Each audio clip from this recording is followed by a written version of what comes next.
Progress. All right, calling the May 10th Board of Education meeting to order. We'll start by acknowledging AB 361. The pandemic guidelines allow us to meet either in person, fully virtual, or hybrid. And we will vote on that later on. Are there any comments from the public on closed session items? Do we have anyone in the public right now?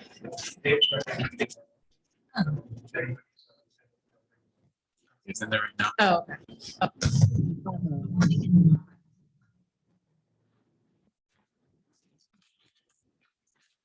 And We will adjourn to closed session.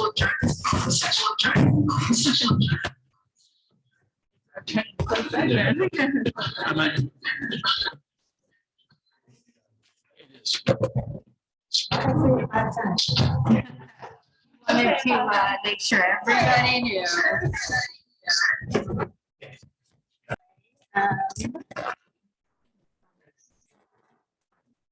Is adoption. Move to adopt and approve the agenda.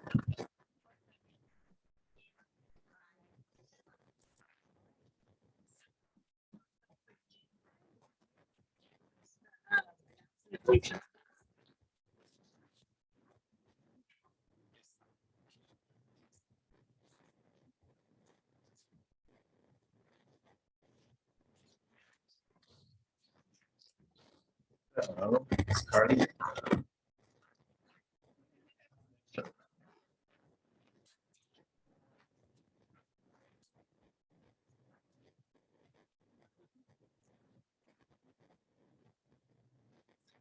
We're pleased to announce the selection of a new principal at Grove Elementary. Carly will assume her duties on July 1st. Carly's been in education for the past 18 years. She spent 17 of those years as a teacher in grades 4 to 9, and spent this past year as an assistant principal at Evergreen and Monte Vista Elementary in Rhode Island.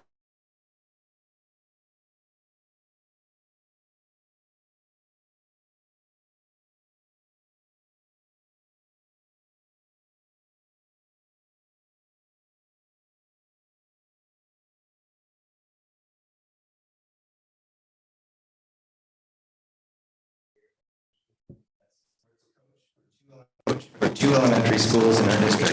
She also coordinated district-wide articulation across sites to implement CBIS with integrity.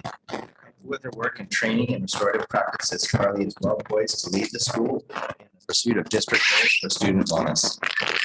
Carly and her husband live in Rhode Park with their 2 children, ages 9 and 12, and 2 older children, ages 20 and 23. She loves to travel to places like Italy, East Coast, and Hawaii. Family are avid campers, and she loves to spin, lift weights, walk her dog, and run. She's excited to join Team Pembroke, and we are looking forward to her dynamic energy when she takes the reins. Please join us in welcoming Carly Hart as a new principal at Pembroke Elementary Charter School.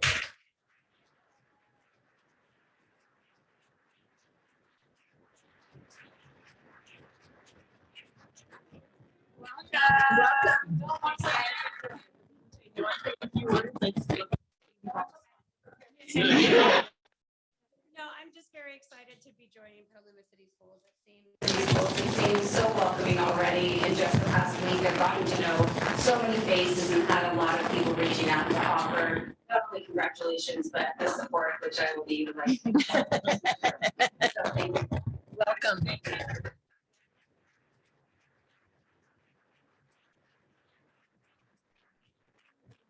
Principal Valley Vista. Yeah, can I ask Jimmy Bushman to come forward?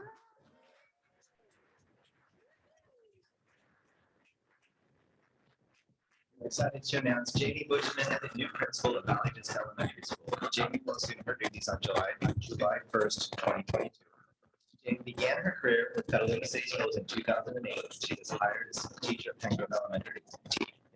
In 2019, Jamie stepped into a leadership role at PCS, where she is as a teacher on special assignment for continuous school improvement, and interim principal. Jamie became a teacher because she loves children, and she became an administrator because she enjoys working with other adults to have children is their priority. She feels passionately that all students should receive an education that is equitable, connected to their lives, and geared toward their future. Jamie spent the last 3 years receiving training in improvement science and applying that knowledge to supporting alternative high schools. This experience taught her how to gather, locate, organize, and summarize data to inform change ideas for systematic improvements at the district and school levels. She is looking forward to collaborating with the Valley Vista staff and community in applying her experiences as they plan their next steps as a school. Jamie also looks forward to developing strong connections with Valley Vista stakeholders in an effort to foster a strong sense of community centered on student achievement. She holds a strong belief that the connection between home and school will ensure all students reach their infinite potential. Jamie is looking forward to getting to know the Valley Vista community and serving the students who learn there. On a personal note, Jamie grew up in Petaluma and considers herself a product of our wonderful community. Jamie and her husband Jeremy have 2 daughters who are students within PCS. She has stated that she feels fortunate to experience our district both as an educator and a parent, and as it better prepares her to serve Valley Vista families. In Jamie's free time, she enjoys reading, spending time with her family and friends, and traveling. Please join us in congratulating Jamie on her new leadership role. Would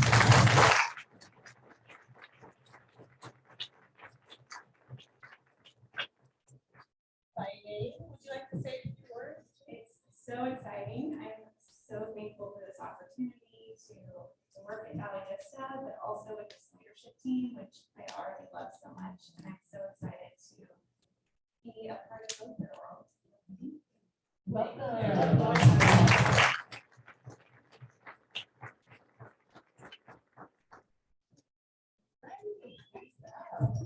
Fun job tonight. And sure to bring some water. Director of Special Services, Sarah Fountain here.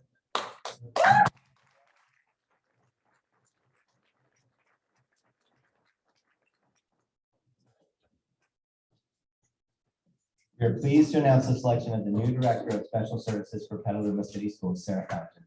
Sarah begins her assignment as the director on July 1st, 2022. Sarah brings diverse experience to Petaluma City Schools through her many roles in education over the last 20 years. Sarah began as a classroom teacher and then a special education teacher here at PCS. She moved on to Toddy Runner Park Unified School District as principal of Monte Vista Elementary School before spending the last 2 years as a director at the Sonoma County Office of Education. Sarah has a passion for educating young people and is dedicated to enhancing the educational experience and opportunities for every student who enters our school system. She is very excited to be returning to the PCS team and is looking forward to reconnecting with our schools, staff, and students. Sarah firmly believes that when educators come together as a team, the possibilities are endless. Sarah has 2 children, a 16-year-old son and a 13-year-old daughter. Outside of work, she enjoys spending time with her family, enjoying her son and daughter's various sporting events, and exploring Sonoma County. We are fortunate to have Sarah return to work with us as the Director of Special Services. She brings a wealth of knowledge and varied experiences that will benefit the students and families of Petaluma City Schools. Please join us in welcoming her as the new Director of Special Services.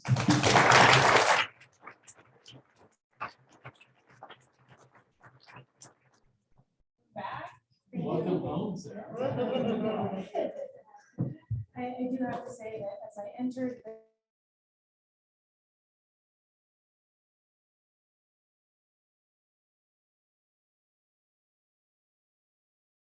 coming back and how excited I am to be working in this new role.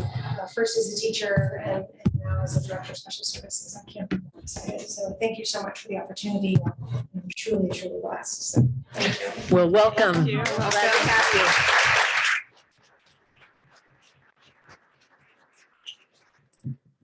Thanks, Jason. All right, moving on to student of the semester from San Antonio. And Eric, are you presenting?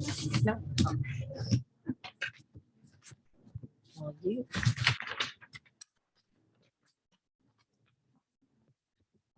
Hi again, everyone. If you don't mind, I would like to do both in Spanish and English. That's Yeah. Yeah, please. My name is Gustavo Shizano, I'm the council for San Antonio High School. Buenas noches, padres, estudiantes de pregunta. Hoy tengo el privilegio para introducir nuestro estudiante de semestre para la escuela San Antonio, a Brian González. Brian entró a San Antonio al comienzo de este año, en su último año de la preparatoria. y se controló bien rápido y se hizo una presencia positiva en esta escuela. La directora de Mrs. Love está encantada de tener a Brian en San Antonio. Desde que ha comenzado, él ha recibido honores alto y honor de la directora por sus calificaciones en cada trimestre de este año. De sus maestros, Brian es un estudiante artístico increíble y muy querido por sus amistades y la facultad de San Antonio. Y también trae un buen sentimiento de humor que trae energía a nuestra escuela.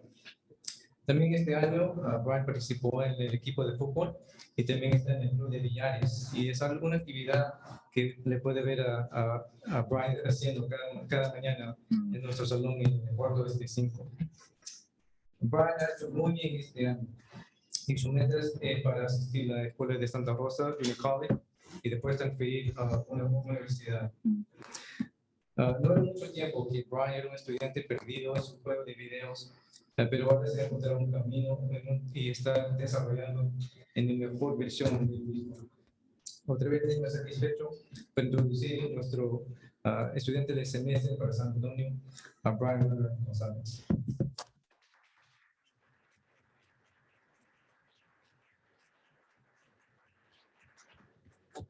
One more time, I have to say it. Good evening, parents, students, and members of the board. Today, I have the privilege to introduce our student semester for San Antonio High School, Brian González. Brian entered San Antonio at the beginning of this year, in his final year after senior, and just very quickly has become a positive presence on our campus. Mrs. Locke has been delighted to have Brian in her school, and since his arrival, he has received high honors and principals honor roll every grading period of this year. From his teacher, Brian is an incredibly artistic and creative young man, well liked by many with a great sense of humor and energy for our campus. He's also participated in our soccer team for this year and a member of our village club, an activity you find Brian doing every morning right before class in room 5. Brian has done very well this year and has plans to attend junior college, then transfer to a university. It was not too long ago that Brian was a student lost in his video games, but now has found his way to becoming the best version of himself. Again, I'm pleased to introduce our student semester for San Antonio High School, Brian González.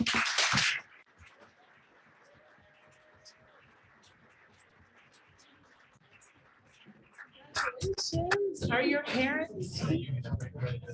Oh, is there? Oh my gosh. Go ahead, Caitlin. Caitlin's better dressed, so go ahead. And are your friends and parents here? family here? Come Can on they up. stand? Can they come up?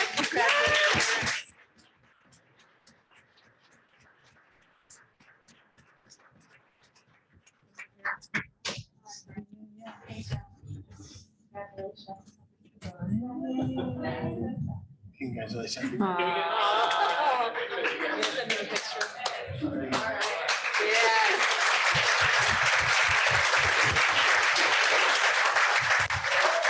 It's so great to be able to bring parents up now. I love it. Wonderful. Thank you.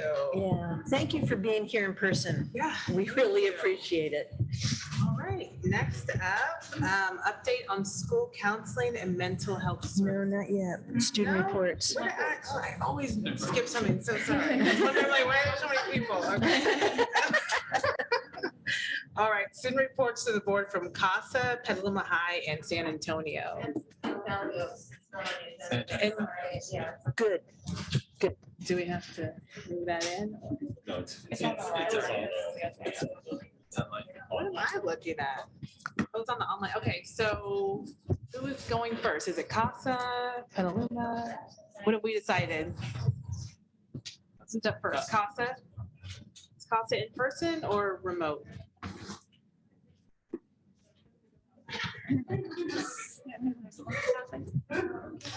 I know sometimes they're online. Are they? Carl's like, I don't know. Hey, everybody, this is Dave. We're on Zoom. Hi, Dave. Hi, Dave. Is Hi. CASA in person or are they online? We did not hear from them, and so I don't have a name of a presenter. I don't see Josie as an attendee, and I don't have a slide deck from them. Has anyone else received any notification from them?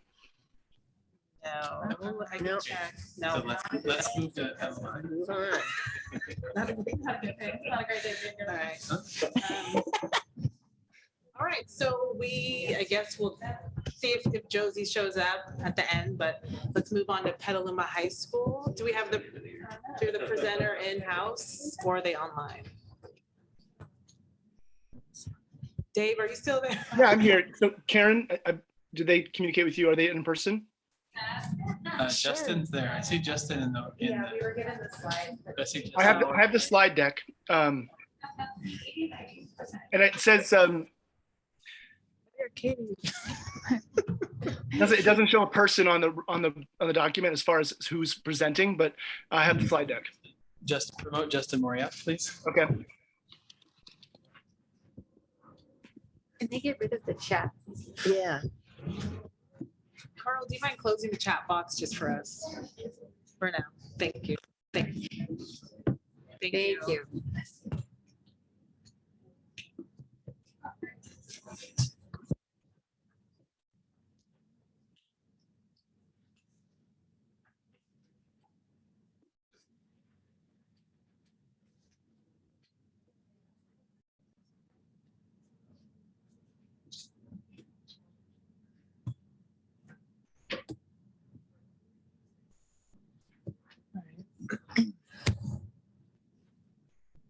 Justin presenting this. He's Hello been- there. There we go. Justin, is that you?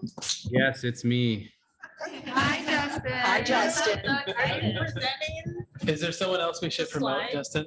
I can text somebody real quick and find out. It wasn't supposed to be me, but I can read slides. We can put you on hold too. Who? Nicoletta Johnson. Nicoletta Johnson. You want to text her? I'll text her. Okay, so while Casey and She's, no, Justin. she's in there.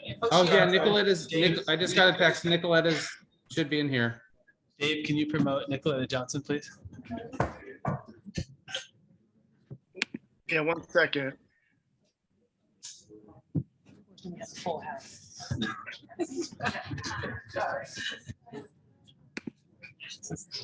This is hybrid. True. Oh, Nicoletta is there. Is she promoted? Carl or Dave? That worked. Oh, it's Dave. Okay, I'm sorry. I keep asking you. She's being promoted. She's here. Josie, or is it someone else? There's Nicoletta. Hello. Okay. So I'm Nicoletta, and I'm going to be sharing a little bit about what Petaluma High School has been up to recently. So starting with, we currently are in the midst, or actually the end of our spring sports, and our spring sports include girls and boys lacrosse, badminton, boys tennis, golf, swim, track and field, baseball, and softball. And within our spring sports teams, we do have a couple of pennant winners. And so Petaluma High School is very proud to congratulate our baseball team, our boys golf team, and also our boys track team for winning league. And our baseball team did go undefeated in league. So a huge congratulations to them. Also moving on, Link Crew held an assembly in February. And this assembly was actually supposed to happen in the beginning of January, which was supposed to be to check in with their freshmen after the first semester of high school. But COVID was really bad when we got back from winter break. So we decided to push it back to February. And at this assembly, there was 4 guest speakers, and these were 4 Link Crew leaders, and they discussed things from balance to time management to perseverance in high school. And also we had our GQ show on March 12th, and a part of GQ, we had our Spirit Week, and we also had the show itself. And our theme for GQ was reality TV. And so we titled it Keeping Up with the Seniors, kind of like keeping up with the Kardashians. And the pictures on the right, we had a red carpet portion of the show. And so our contestants, they got to like wear whatever they wanted to wear to impress the judges. And those were some of the outfits that our contestants chose.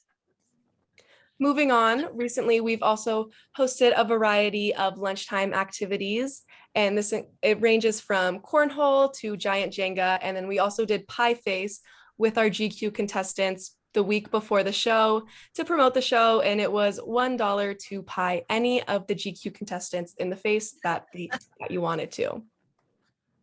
Moving on, we also had the neon dance recently, and there's Mr. Mori himself in the picture. And this was it happened 2 Saturdays ago, and this was our first dance that we were able to have in the gym in person. So that was very exciting. We have also had a variety of lunchtime competitions recently. This includes a 3v3 basketball tournament that we had, and we had students in it, staff, we had our basketball coaches participate, and we even had a Harlem Globetrotter participate on a team with 2 students because he has coached a couple of our basketball players and he lives right by the high school. So they asked him to join and he did. And we also had a class volleyball competition, and the junior class won this. And this is just a competition between all of the grades, and they just go out and compete in volleyball against each other. Moving on, last week was the start of AP testing. And so this has been happening in the PHS library from last week. And then this week is the last week. And I'm very proud to say that I finished all my AP tests and I will never have to do an AP test again, which is very exciting. Moving on Cinco de Mayo, BSA, our bilingual student ambassadors, had a BSA market where they sold things from tamales to agua fresca, and there were multiple reports that the food was delicious. Also last week, we had our Staff Appreciation Week, and ASB wrote notes and thank you cards to all of our staff members on campus, as well as we made these posters for all of our departments. And so we had like the PE department, social science, English, et cetera, and we made these posters and we hung them up in the halls. And then on the hearts on the posters, we had a lunchtime activity where students got to write a little note to either a teacher in a specific department or to a department itself, and just like little notes. And then again, we put them on the posters and hung them up in the halls for the teachers to see. And PTSA also held a luncheon for teachers. And then moving forward into what's coming up for Petaluma High School, we are bringing back a longtime tradition that hasn't happened at Petaluma High School in a while. We're bringing back Super Spring Week, which is a week that I know my parents had when they went to high school at Petaluma, but then it didn't happen for a while. And we talked about doing it my freshman year, but then with COVID, sophomore and junior year, it wasn't able to happen. And so this week is going to be from May 23rd to the 27th, and it's basically just like a jam-packed week. And we have lunchtime activities every day. We have a spirit week. Some of our lunchtime activities include chalk art, salsa and guac, which is one of my favorite lunchtime activities. It's when staff members, they get to make either salsa or guac or both, and students, they get to go out and try each of the salsa and guacs. And then you vote on who's the winner, and we get little trophies for the winners, and it's really exciting. We also have flag football on that Wednesday, as well as backyard games. And this is the week that also yearbook distribution happens, and we have our annual car show that is put on by FFA. Moving on, we have the end of the year senior activities coming up, and these activities are also a part of Super Spring Week. We have the Senior Rally, Senior Sunset, and at Senior Sunset, this is when seniors, they get to get their yearbook a little early, and we also have Senior Recognition Awards. Moving on, we also have prom on May 29th at the Academy of Sciences, and I am super excited to be there and to have prom in person and be able to have it. Prom. And finally, we have graduation coming up on June 11th, and we also have Project Grad that night. And so, yeah, that's just a little bit about what Petaluma High School has been up to. Thank you.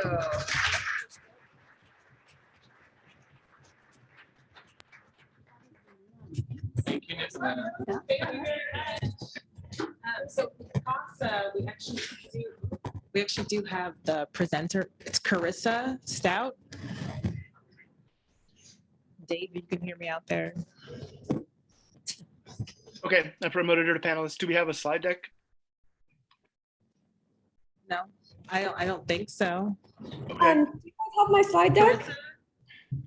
well, it doesn't seem to be on the document that has all the other slide decks, but you're, as a panelist, you could share your screen and then, Okay, sounds good. and then Yeah, you can do because it. the person that I send them usually to, Miss Collingwood, I didn't know that she was out of office until I was just checking who I shared it with. Okay, yeah, so if you want to just share your screen, then you could, that would work too. Okay, I'm gonna be doing both Student of the Month and Site Report. So which would you prefer I start with? Why don't you start with Student of the Month? We don't Okay. have, are they here? We don't have. Oh, was it from last month? It might be, it says May Student of the Month. Okay, May next time. 20 May 24th. So Meeting, Carissa. this meeting is the student report. You know, that's what I thought. Our Student of the Month, Josie, you guys know her. She texted me a couple of hours ago saying something came up. So, okay, I'm happy to do it. This is support. So whatever's Thank you, prepared for. Carissa. All good. Better to be All over. right. Give me 1 second.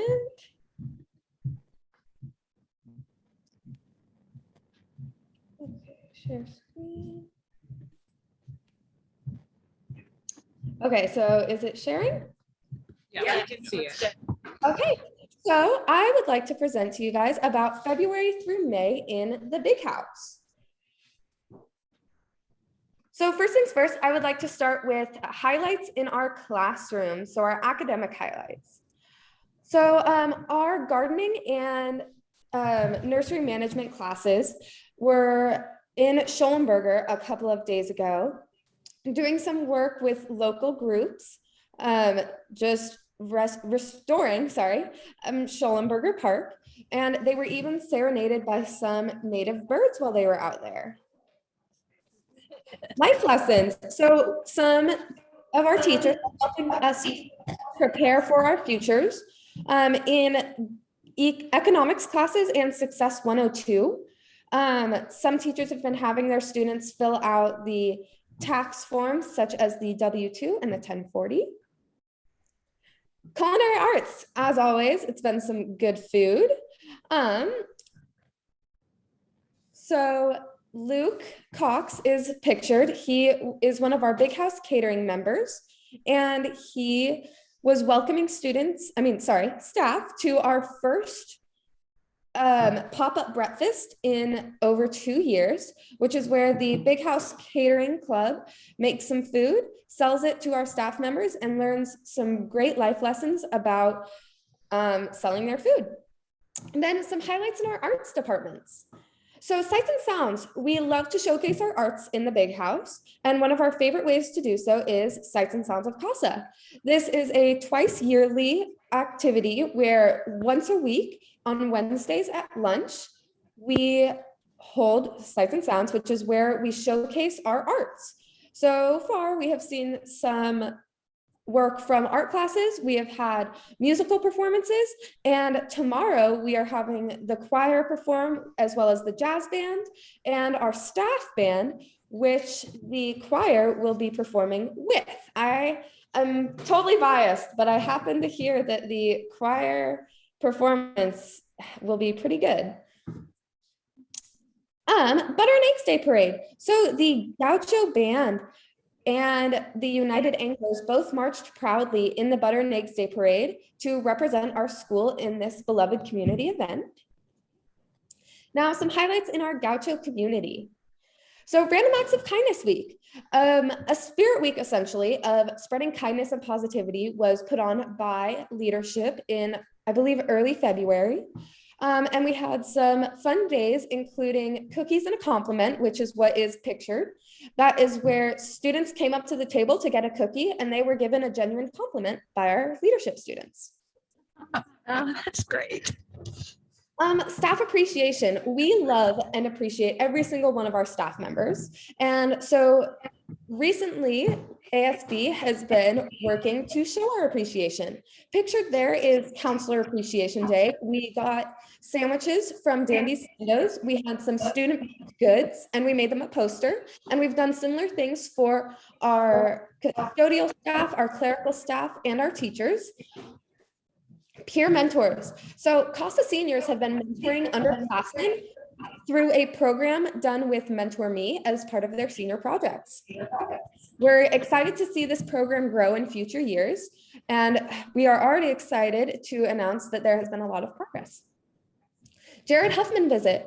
A while ago, the US representative was in the Big House visiting the United Anglers and the hatchery as part of his, as one of the things he stands for is environmental conservation. So he had a very nice visit led by some of our environmental conservation students. And then he was in the NMU and spoke with some students. We were able to ask him questions that ranged from a little bit of everything. And we were given some great answers. ASB baby shower. So this is a fun one. As some of you might know, Miss Hayflick, our ASB advisor, was pregnant. She just had her baby, and we surprised her with a baby shower in leadership on her last day. And seen in the picture is Josie, actually, with her gift to Miss Hayflick, which was a Mama Gaucho shirt and a Lil Gaucho onesie. Sonoma County Youth Service Awards. So our Gauchos love showing their community involvement, and in the annual Press Democrat Youth Service Awards, we had multiple Gauchos represented, including Miles Rivers, who was our winner in the Diversity, Equity, and Inclusion category. And we had multiple other Gauchos present and nominated, including myself. CASA hosted the PEF Awards Night. So the Petaluma Educational Foundation gives money to students, seniors every year. And this year we held the awards night in our gym, and over $260,000 was given to local class of 2022 students from Casa Grande, Petaluma High, St. Vincent's, and just all the high schools in Petaluma, basically. And it was a great night, and we were all very thankful for the donors. GQ. So Gauchos love giving back, as I mentioned, and we were excited to bring back our annual GQ event. But this year we made two big changes. First of all, we really wanted to focus on the charity aspect of GQ. So instead of Gentlemen's Quarterly, it was Gaucho Quarterly Charity Event. So we focused on our community involvement, and each candidate spoke on why they chose the charity they were representing. And the People's Choice winner, all of the funds went to their charity. Our winner is actually pictured of our People's Choice. That is Carson Aiden. He was representing the Mamacita Sports Foundation. And then our Judge's Choice winner was Esteban Sierra, representing, I believe, the Miracle Foundation. And our other big change was, as you might have noticed, I didn't say Gentlemen's Quarterly, I said Gaucho Quarterly. That's because this year we opened it up to female contestants too. We had 2 female contestants. Night of, something happened, so we only had 1, and that might have been me. So it was a great night. We were very excited to see a full house. Promposal contest. So the winner of our promposal contest, which is an annual contest held on the Casa Grande ASB Instagram, where students send in how they're asking their date to prom. And the winner gets 2 free prom tickets, so 1 for each person. And the second place winner gets 1 free prom ticket. The winners are shown here, Kaden Ramirez and Hermione. They had 689 likes, and our second place winner was Tasha Diego with 645 likes. Teacher appreciation. Teacher appreciation. I mentioned our staff appreciation, but what needs a special slide to itself is teacher appreciation. Over some of last week and continuing, we are showing our appreciation for our teachers, including chalk messages all over campus, handwritten notes to each of them, delivered with some candy. We got some coffee donated from Starbucks, and we're doing everything we can to show our appreciation for our hardworking and dedicated teaching staff. Now, some upcoming dates for the Big House. Boosters Awards Night is in 2 days on May 12th. That is going to be when our Casa Grande Boosters Club awards their annual scholarships. And then the 19th of May, we have our Senior Recognition Awards Night. The 21st, we have prom for seniors in the city at the San Francisco Design Center. Game week is from the 23rd to the 27th of May. And this is something that admin and ASB are working together on, where it's going to be a week of games held on campus. We have chess, ping pong, 3-on-3 basketball, and esports, and students are going to get to compete in tournaments. Then on the 26th, we have the band and choir concert and awards night, where each section is going to put on a concert and get some awards. Then the 1st of June, we have senior project night, where Gauchos are going to show off the work they've been putting in this year on their CASA capstone. Then our finals are from the 8th to the 10th of May, with periods 1st and 2nd on the 8th, 4th and 5th on the 9th, and 3rd and 6th on the 10th. And then the day that everybody is looking forward to, but specifically the seniors, on June 10th, we will be holding our graduation ceremony, and it will be our last day of school, as well as Project Grad. Okay, and that is all I have for you. I would like to thank you, the board and everybody that's here, for allowing me to present these presentations the entirety of this year. It makes me sad that this is my last one, but happy that I've gotten the opportunity to do these.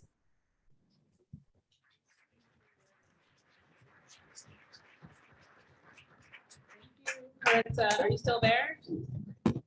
Is she still there? Yes. You've actually been doing them since you were in 8th grade, I believe, right? Making board presentations. I mean, kind of. I made some board presentations when I was in 8th grade for Student of the Month, and then I do site reports now. Thank you. Thank you. Congratulations. I think we lost her. Okay, next up is San Antonio and Valley Oaks. Are you guys going separate, together? Separate? Does that mean separate? Okay, San Antonio.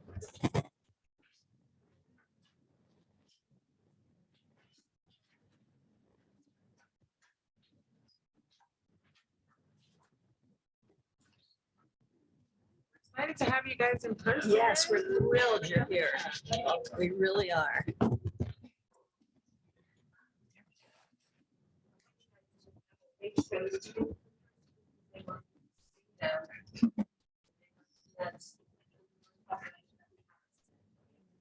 I was happy to get home with my family.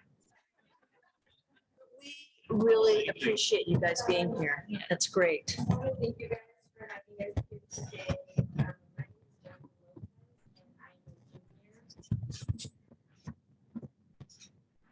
My name is Emma Lopez, and I'm a Hi, my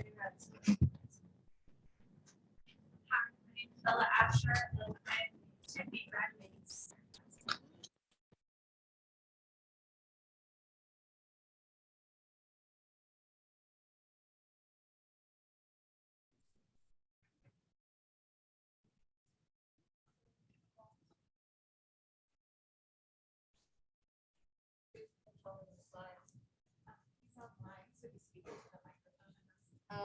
One second, your mic dropped out.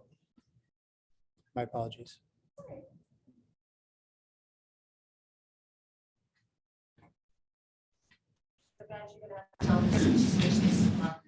So can we switch the slide? Next slide, Dave. There we go. So this is the San Antonio story. San Antonio High School, the home of Phoenix, was established 56 years ago. Our mission then and now is to provide a path towards high school graduation for Petaluma students who have struggled with education and confidence in schools. Over the years, San Antonio has supported students with a variety of programs, including high school diploma track, the GED preparation pathway, program that supported students throughout school. In 1989, San Antonio opened daycare that served our teen parents. With 19 pregnancies, our daycare was transformed into a teen center, which boasts a table, long-term driver, and office space for mental health and counseling.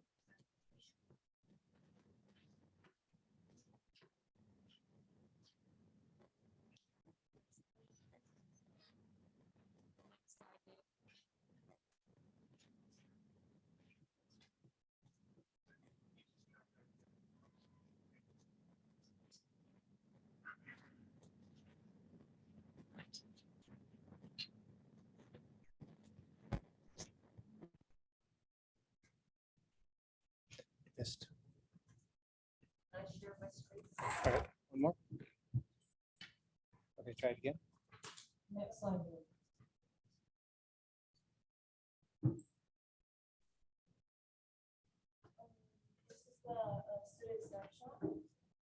San Antonio has a very diverse group of students presenting a variety of backgrounds. One of the best things about San Antonio is that with its long roads and where we come from. 145 students have passed through San Antonio High School this year. 66% seniors, 30% juniors, and 4% sophomores. 57% Latinos and Latinas. 34% white and non-Hispanic origin, 3% Asian, 2% Black or African American, 2% or two or more races, 1% Native American, 1% declines to state, and 2%, 22% special education, 64% socially or economically disadvantaged, and 8% English.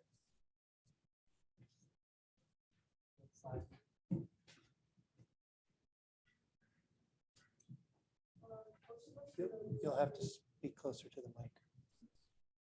Most of us knew that we would not be able to graduate high school unless we went to San Antonio. Here we have opportunities to earn more credits and answer credit. The school is small, so we get more support from our teachers and feel connected. I never felt successful at school here at San Antonio. I get lots of support and know that I will graduate on time when they do the early. The photos for our looking at are just a couple of our students that are graduating this year. We expect to have 35 graduates receiving San Antonio provides credit recovery opportunities, family, like community, small classes, more support, give students a place to feel successful and supported. 22 students who graduated this year with slated to finish.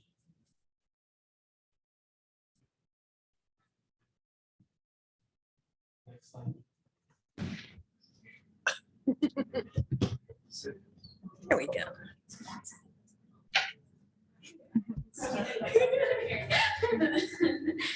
Lots of things happened at San Antonio, as you can see from the slide. Bruce Vick and her running club participated in the December Fun Run, where one of our students, Jaime, came in first in the 5K. For the past 3 years, instead of COVID year, San Antonio has submitted an entry in the Petaluma Gingerbread House Contest. And McGarry's Cooking Club made some delicious, and I mean delicious, Super Bowl snacks for the big game. GKE took some students to SCO, I believe it's pronounced, to participate in a student panel for new teachers and got to share their ideas about what makes a good teacher. On Mentor Days, we invited speakers to present information about careers. We held a trades day where electricians, plumbers, sheet metal workers, and HVAC workers came and talked about their jobs, salaries, and steps into getting into their trades. We have also had representatives from the military, therapy dog organizations, and Detective Zeus Rivera visited us to tell us the story of his journey to becoming a police officer. San Antonio has a long time relationship with the education arm of the California Film Institute, and we have gotten to see many films and documentaries. Last Friday, Sean Hayes, known as the Game Hawker, visited us and shared the documentary about his life as a falconer. Sean's story was very interesting as he shared some of the hardships he has encountered in a career where there are very few persons of color who are falconers. Is that like with the falcon? Like the bird? That's Yeah, so cool. Did he bring the falcon with him? No, it was multi. Oh, it was multi. He says he's gonna come back next year. Yes. Cool. Good. That is so cool. Yes, it is. Next slide, Dave.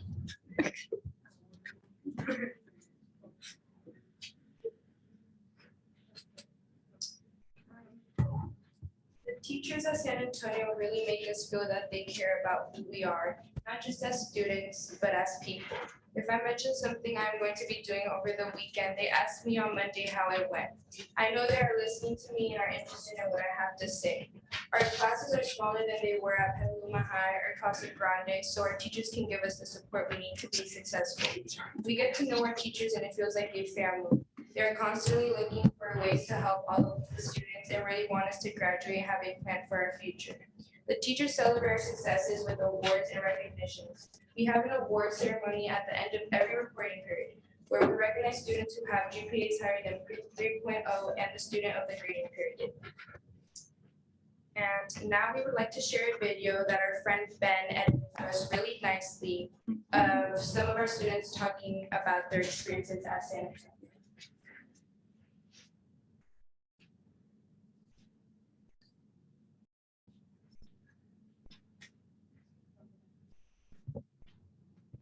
My name is Tina D'Souza and I'm in 10th grade. How has your perspective of San Antonio changed since you've been here? Well, I was terrified of it at first, but I met a friend, I met some friends, and kind of got into it. And plus, like getting to know the teachers and everything. Or what would you tell students who are struggling with this decision? It's a good school, for sure. And if you're scared, don't be, because you'll make friends when you come here. Like, at least one or two. And the teachers are heck nice. I'm Emily, and I'm a senior. All right. Wait, no, I'm a junior. Oh. Yeah, I'm a junior, never mind.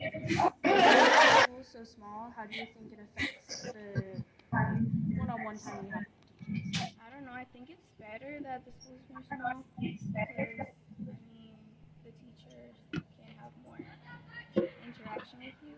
I feel it's better that the school is more small. Hello, my name is Matt Guillory, and I'm a junior. I can't see anything. So what opportunities have been presented to you at San Antonio that weren't presented at other schools? Definitely more credit like gained. It helps a lot, and actually extra credit at any point if you just ask for it. I love that I'm using this as an actual microphone. And also just lots of friends that I didn't know that I would like get to meet, because I usually wouldn't have like seen them at any other point. What would you tell students who are struggling with the decision to attend San Antonio? Do it. We're not as scary as people may say we are.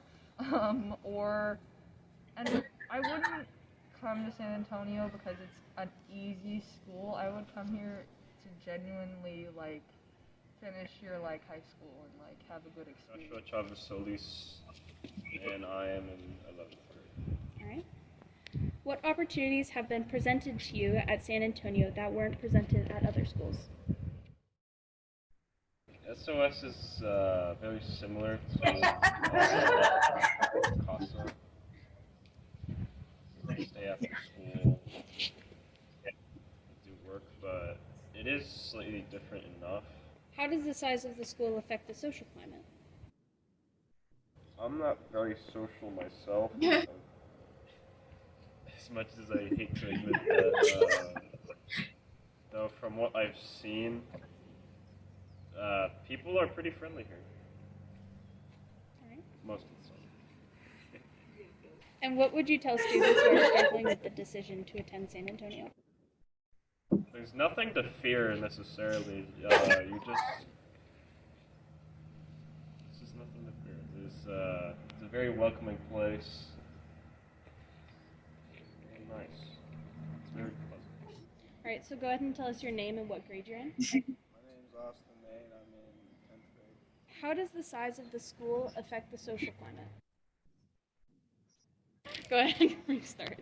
So San Antonio being like a smaller school, I feel like it's a lot more social than it is at a bigger high school, because I feel like in some cases most people suffer from like social anxiety, like they can't, have social interactions and everything. So being a smaller school, I feel like we interact even more than what a bigger high school would.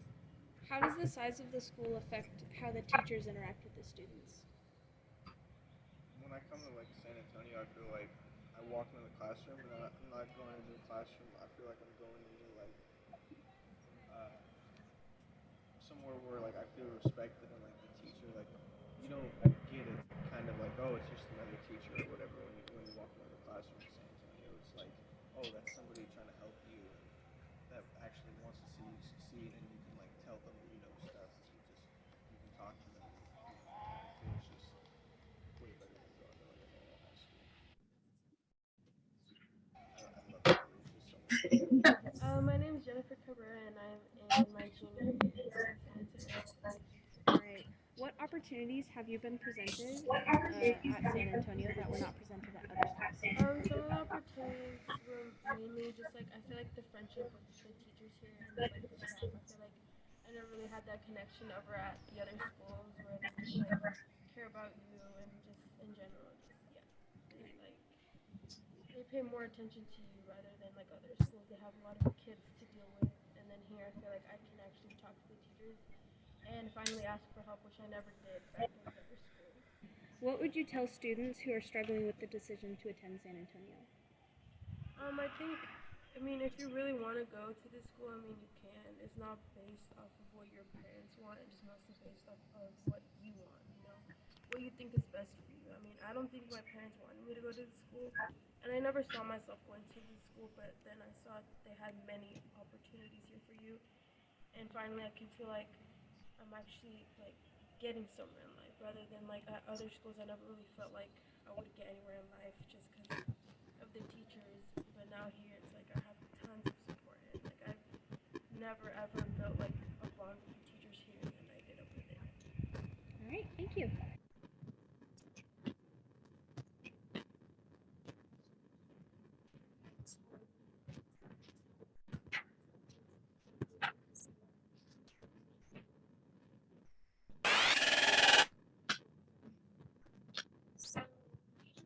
To share our answers to this year.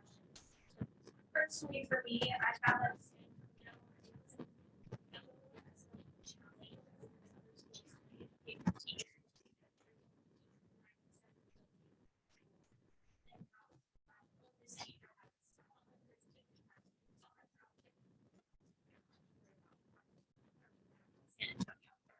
that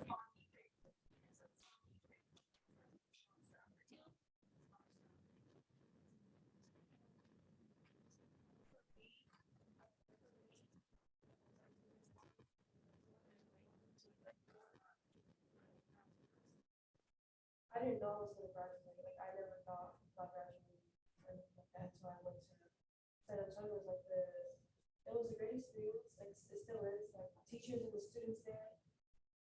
And the teachers there and our principal will push you to your potential and will never give up on you. And you can always go to them when you are either with your personal problems or your academic problems or worries. I'm just thankful to be in such a positive and helpful environment. Are you a junior or a senior? I'm a junior.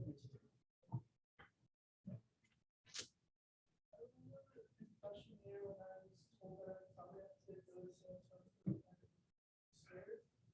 I remember my mother got sent there and my mom was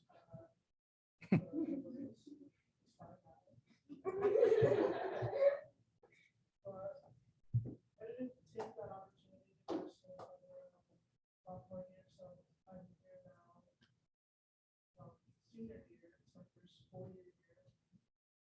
And I really like it. It's a lot of fun. And I'm really happy here actually. I've never been happier somewhere. So, struggling with San Antonio and a big school. I hope you choose San Antonio. Especially the teachers, I know everyone's joking around with all of them, and for the most part, they don't get mad at me.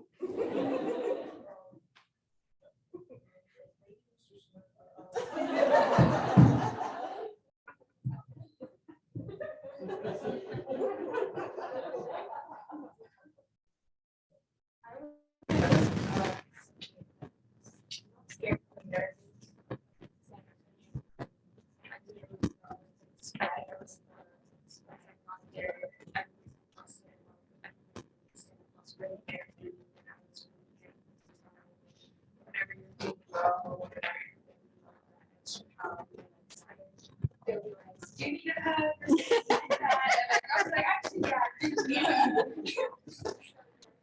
Stuff like that. It's I don't know, it's just somewhere where you guys are happy, you're like, okay, it's still a third, you're motivated, so it's a really good school, and I'm so grateful and glad to be here.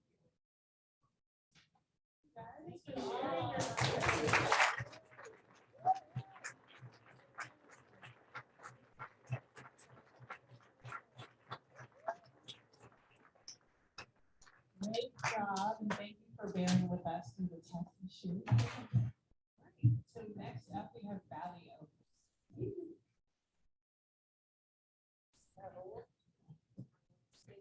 Nathan Thatcher, who is a ninth grader at Valley Oaks. He's been with us the entire year, this freshman year. He's an amazing student. We're going to keep him. We're not going to let him leave our school. He's graduating with us. But he is ready to give his presentation. He has a little bit of a talk that he wants to give, and then he has a slideshow with you guys. Nathan.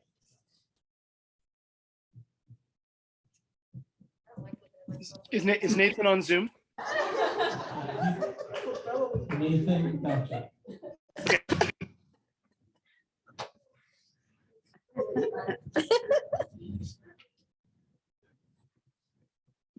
Just promoted Nathan.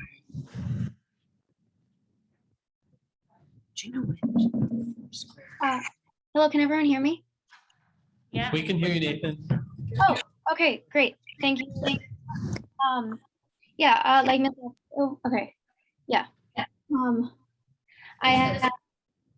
First, can you be on camera before the? Oh, sorry. There you go. You good? Okay. All right. Yeah. I have a quick speech I'm going to give before I present a slideshow with pictures throughout the year. And then we have some student interviews that we'd like to show. My name is Nathan Thatcher. I'm a ninth grader from Valley Oaks. We're an independent study school where students can work at their own pace.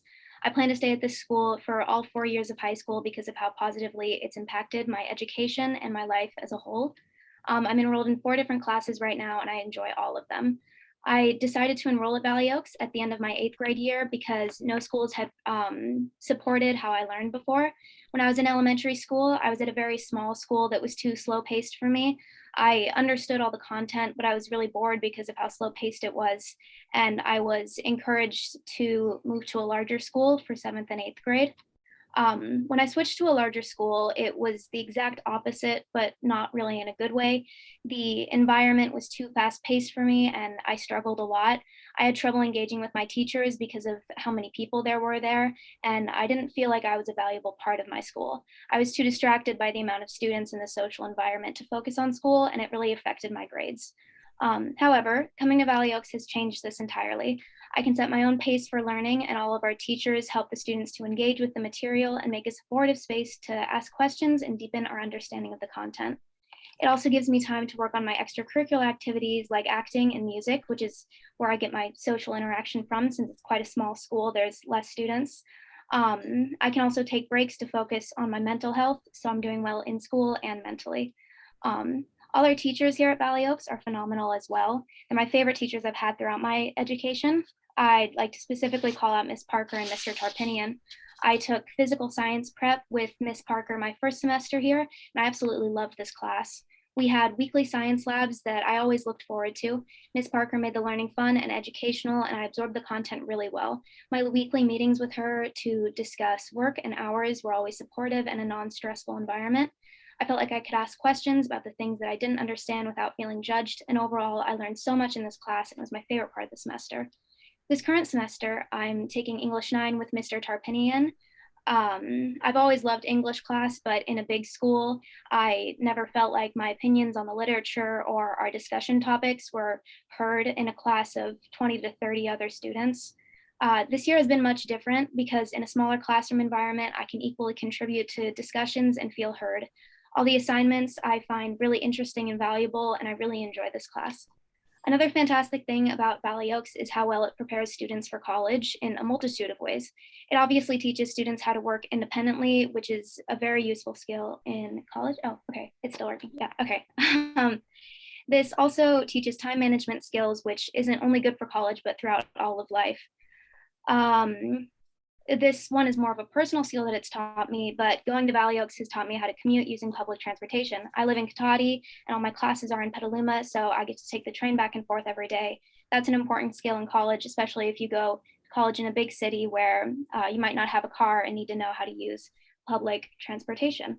Valley Oaks also offers the class My 10-Year Plan, which teaches how to prepare for our future. This class taught me how to set goals for college, my career, and my life overall, and it also taught me how to achieve those goals. This is incredibly beneficial because just 1 year at Valley Oaks has made me feel better prepared for college. In all, Valley Oaks is an incredibly valuable school. There's so many kids who need to learn at their own pace or in a different learning style than other schools operate. For example, high achieving students can work at a faster pace and get their high school education done quicker and graduate early to move on to college in different chapters of their life. Students with extracurricular activities can take time to do what they're passionate about and even form a career while not missing school. And due to it being smaller, students connect with their teachers better. I doubt I'd be doing so well if I wasn't at Valley Oaks because other schools haven't catered to my learning style. I'm very grateful for them. Now that it's pulled up, I'd like to share some photos from our school year with a slideshow that Miss Parker made. You can go to the next slide. This is one of our returning juniors, Evelyn Zacks. She is making incredible artwork. That piece is in our main room of our school. She's working on her art portfolio that's required for university applications and our end of the year portfolios. You can go to the next slide, please. These are some photos from our science labs. They were 2 hours long. I had these science labs last semester and I really enjoyed them. Can go on to the next slide, please.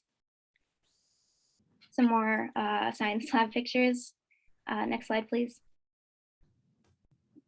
Here are 3 of our students that were selected for Student of the Month last semester and this semester, I believe. Next slide, please. This is Mina Stess, one of our students. She's very inspiring and she has big dreams and we expect her to see her at the Paris Olympics next year, I believe. I don't know when the Olympics are, sorry. Next slide, please. We are very happy to have a new bench for everyone to enjoy. It is in honor of our math teacher that sadly passed away. It's so pretty. Look at the birds on it. It's beautiful. Next slide, please. We've had 11 students graduate throughout the year and 8 more will soon. These are photos from our bell ringing ceremonies with their graduates and their families and all of our staff. And I believe the next slide also has some more pictures of our wonderful graduates. Yeah. Next slide, please. This is some photos of previous Valley Oaks students stopping by to say hello. It's a very small and close-knit community of students and teachers, so it's good to see students returning. Next slide, please. And this is a staff party, I believe, with all our lovely teachers and staff. Next slide, please. Lastly, we have a video of some students that we interviewed a few weeks ago to share their stories about Valley Oaks and why they enjoy the school.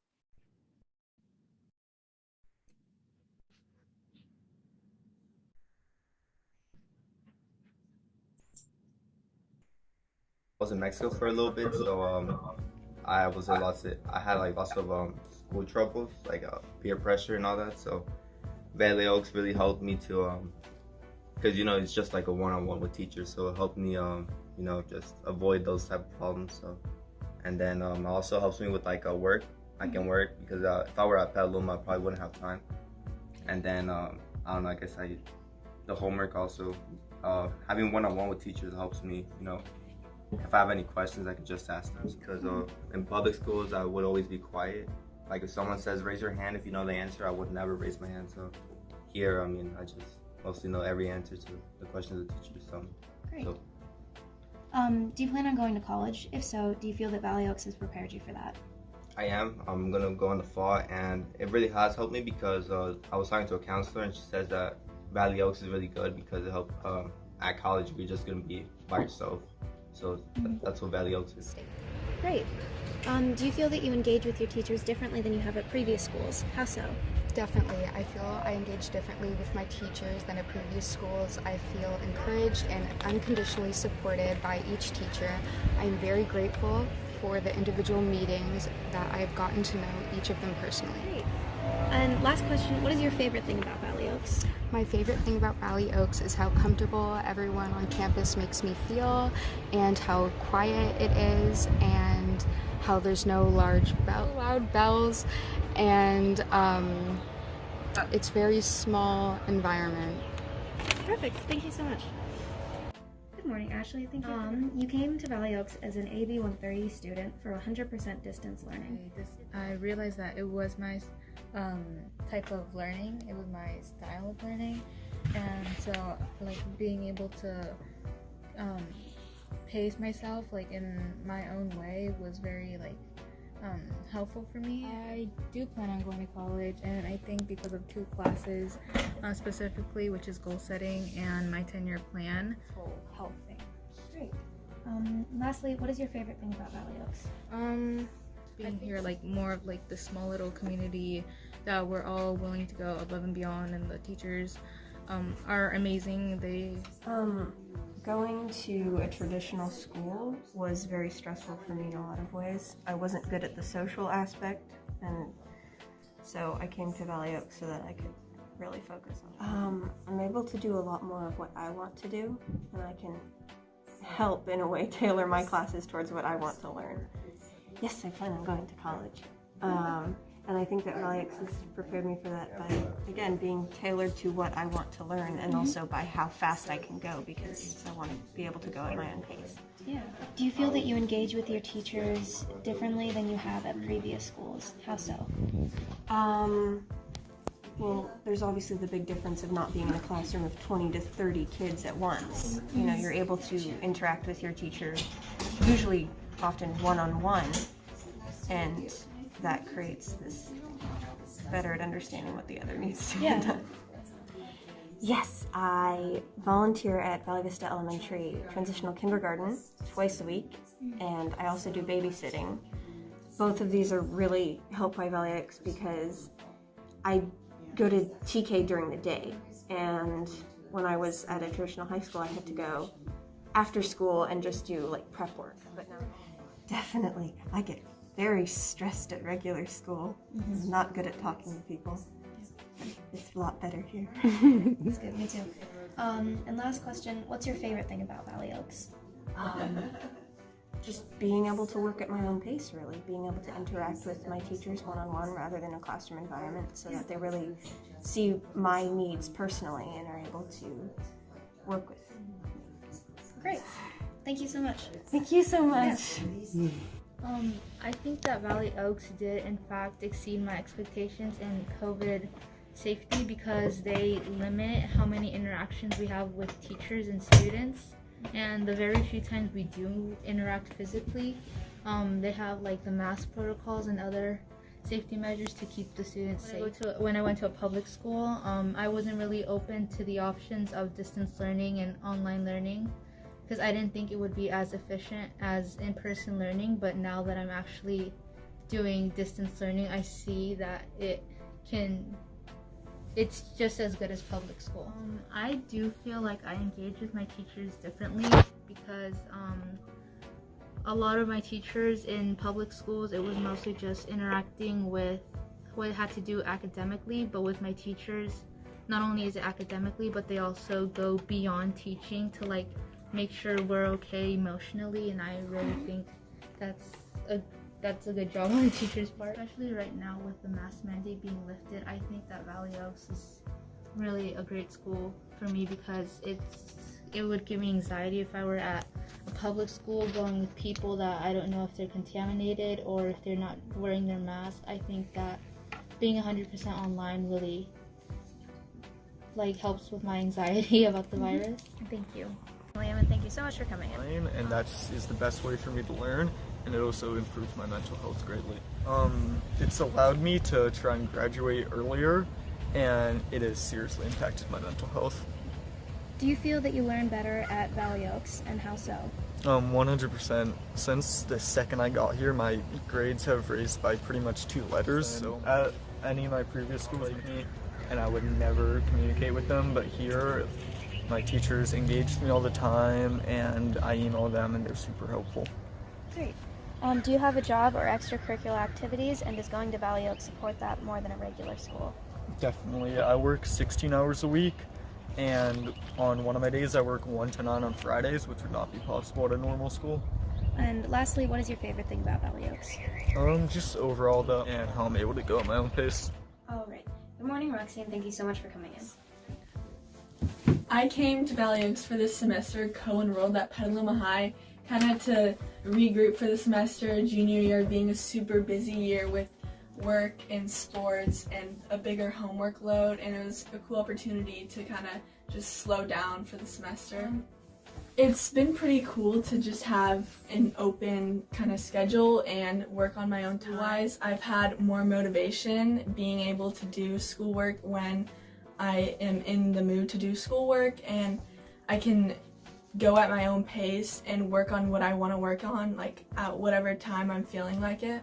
Yeah, I feel like you have a better connection with the teachers because it's one-on-one, and you can go more into just schoolwork when you're having conversations, and you get to know them better than you would at a public school. Yeah, I play volleyball and I do indoor cycling, and then I have a job, so it supports my schedule, and I'm able to work more hours at my ice cream shop than most kids would be able to.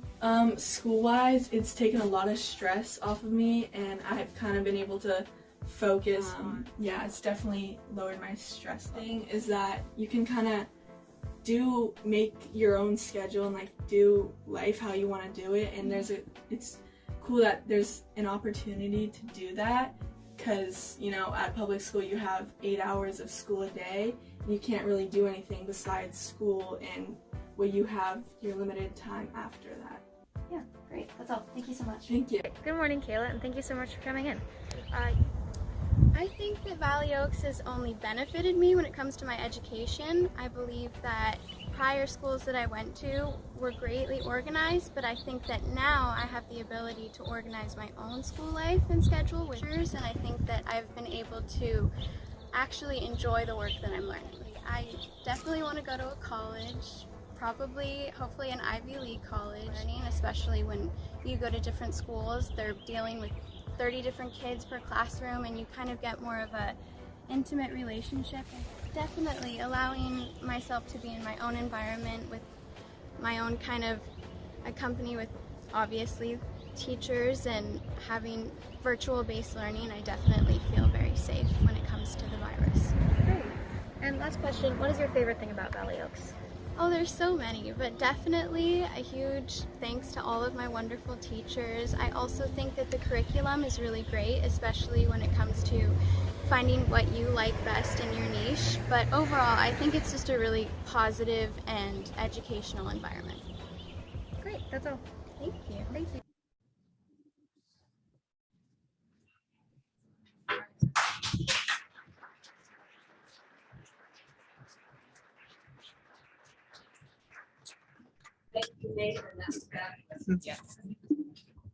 Of course, thank you. That's all I have. All right, thank you. Thank you. Thanks so much. All right, so we are gonna take a 5-minute break.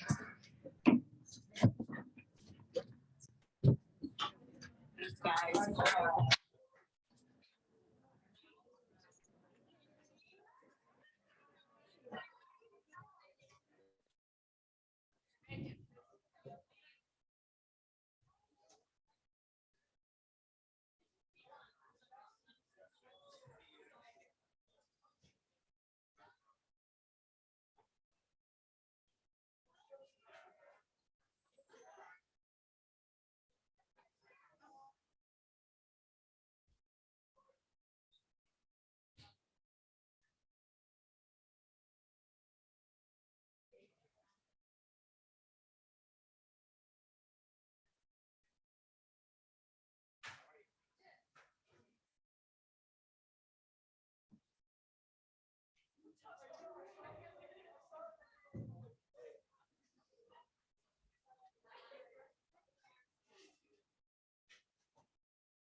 Check, 1, 2, check.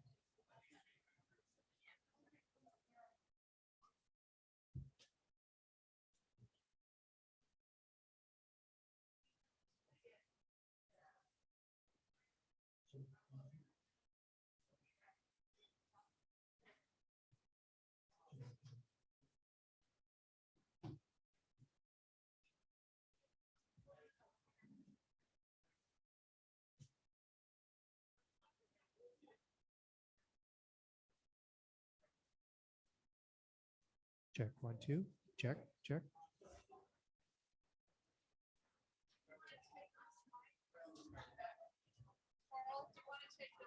my God, Karen, last week when you weren't here, I was going to like all of the cabinets in there, like, where are you? It's under lock and key. I know, well, I found out the hard way, but I was like, oh no. I need to up the snack game next year. Yeah, we got time, we're good, yeah.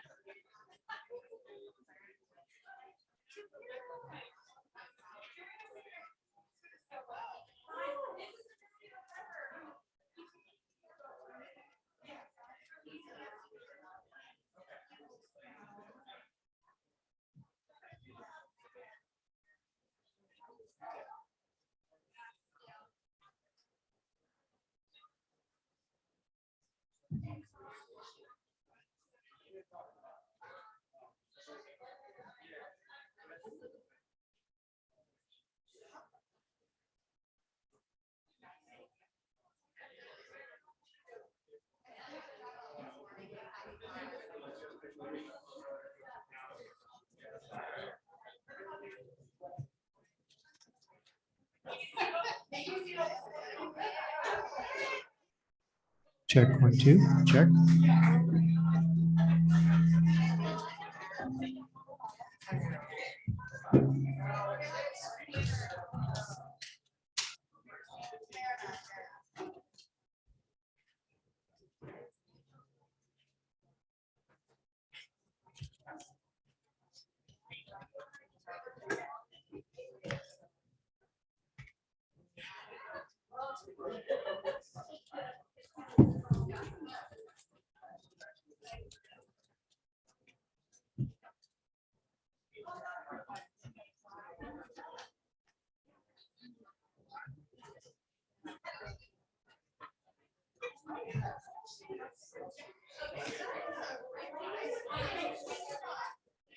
Check, 1, 2, check, check.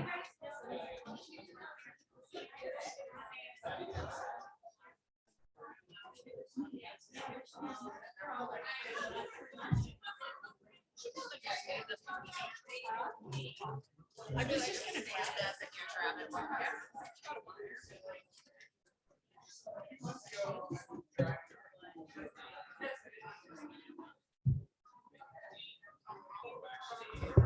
Check, 1, 2, check.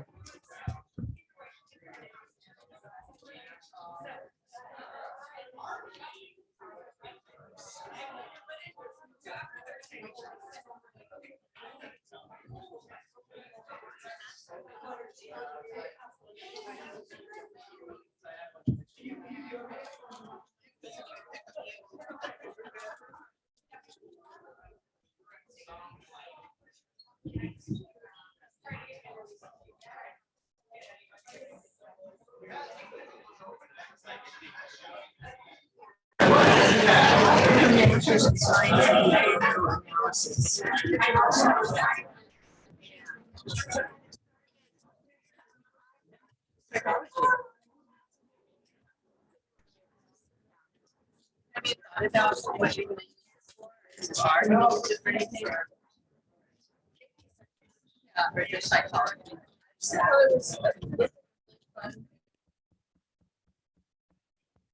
Testing, testing.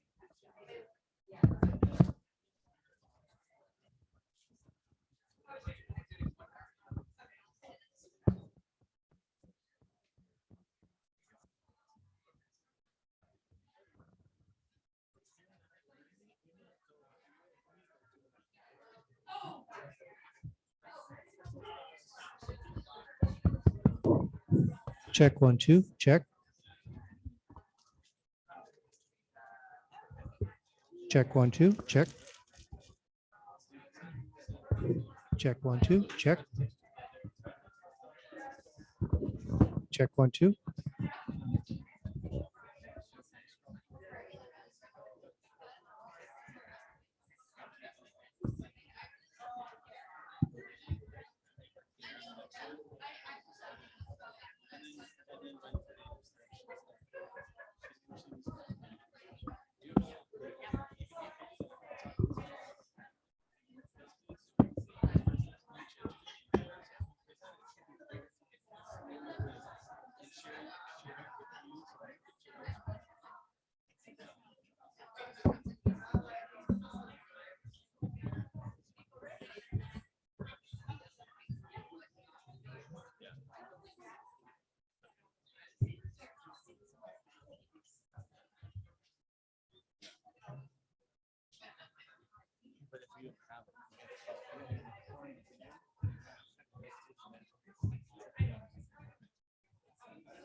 Check 1, 2, check.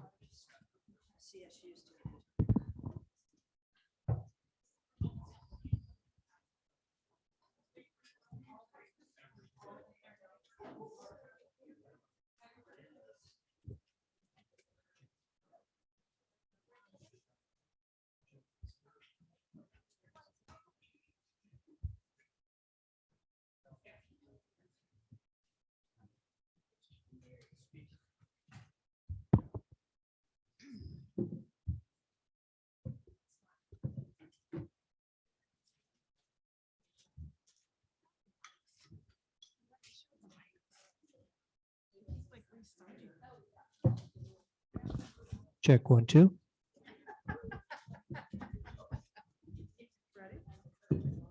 Isn't it exciting? It is, and water. Is the new director of special services, is her name Sarah Fountain? Okay. Just want to make sure. I heard it right. Ready? We're waiting for Carl. She used to be what? Ready, Carl? Oh, that's so great. That's called that pipeline that we've been talking about. I have to show you something afterwards. What was it that one of the kids was saying? Oh, that Kylie Chikini took them on a field trip to, and they could look at beginning teacher program. Let's go.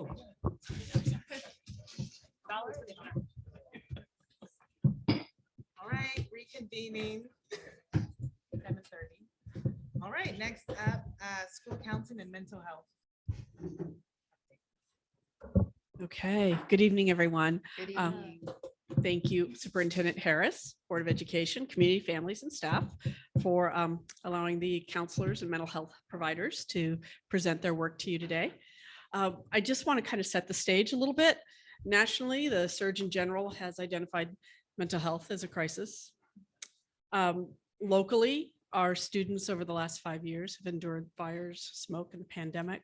I was doing a little calculation today, and our current fifth graders, their last quote unquote normal year was kindergarten.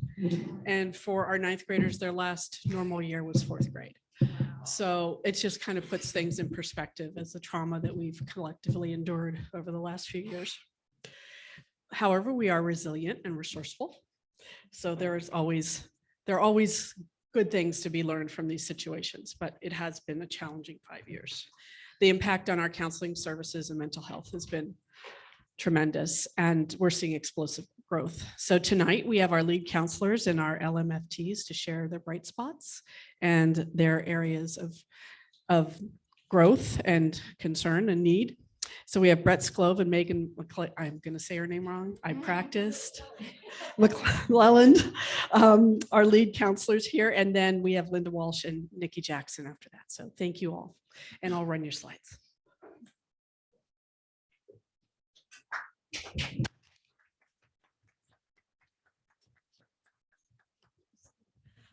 everyone. So I'm Megan McClellan. I'm the lead counselor at Petaluma High. I know most of you. We presented last, in the pre-pandemic days, so it's nice to be back. And so, yeah, we do have some slides, which I think Maite's pulling up, but I've been at Petaluma High for the last 8 years as a school counselor, and I actually did my internship back at Casa Grande. So majority of my time has all been in Petaluma City schools, and hopefully will continue to be. So we're just here to kind of talk about what school counseling has been like, especially with all the added challenges that Maite brings up.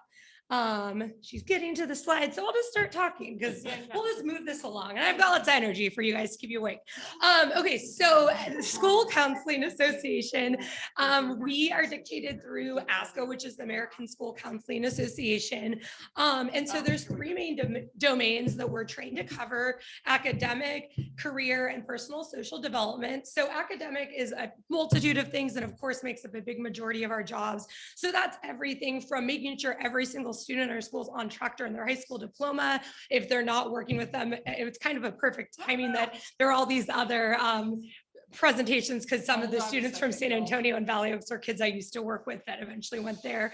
So making sure students are on track for a diploma, making sure they're on track for their A through G requirements, working with students on the DNF list, which we get every 6 weeks at the end of the grading periods. We work with, our high achieving students, our students that are credit deficient, which, as you guys all know from the last couple of years, has only increased. Working with students that maybe are just in the middle and need that extra push. So trying to work to make sure students not only graduate, but also to make sure they're taking courses that are going to fit their overall interests.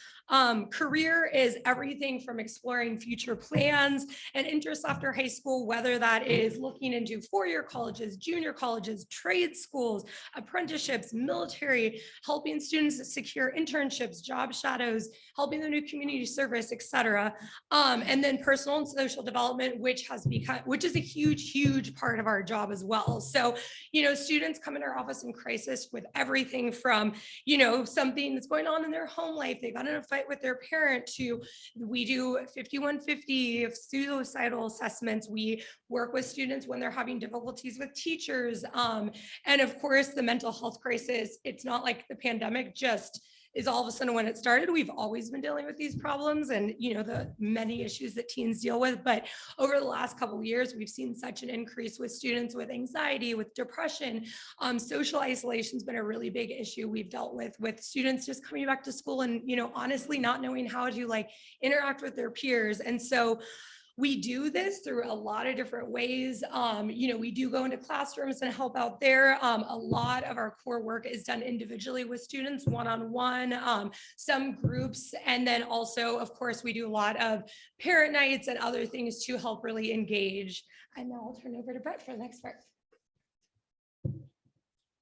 Well, thank you. And thank you, board, for allowing us to present. It's really a great opportunity.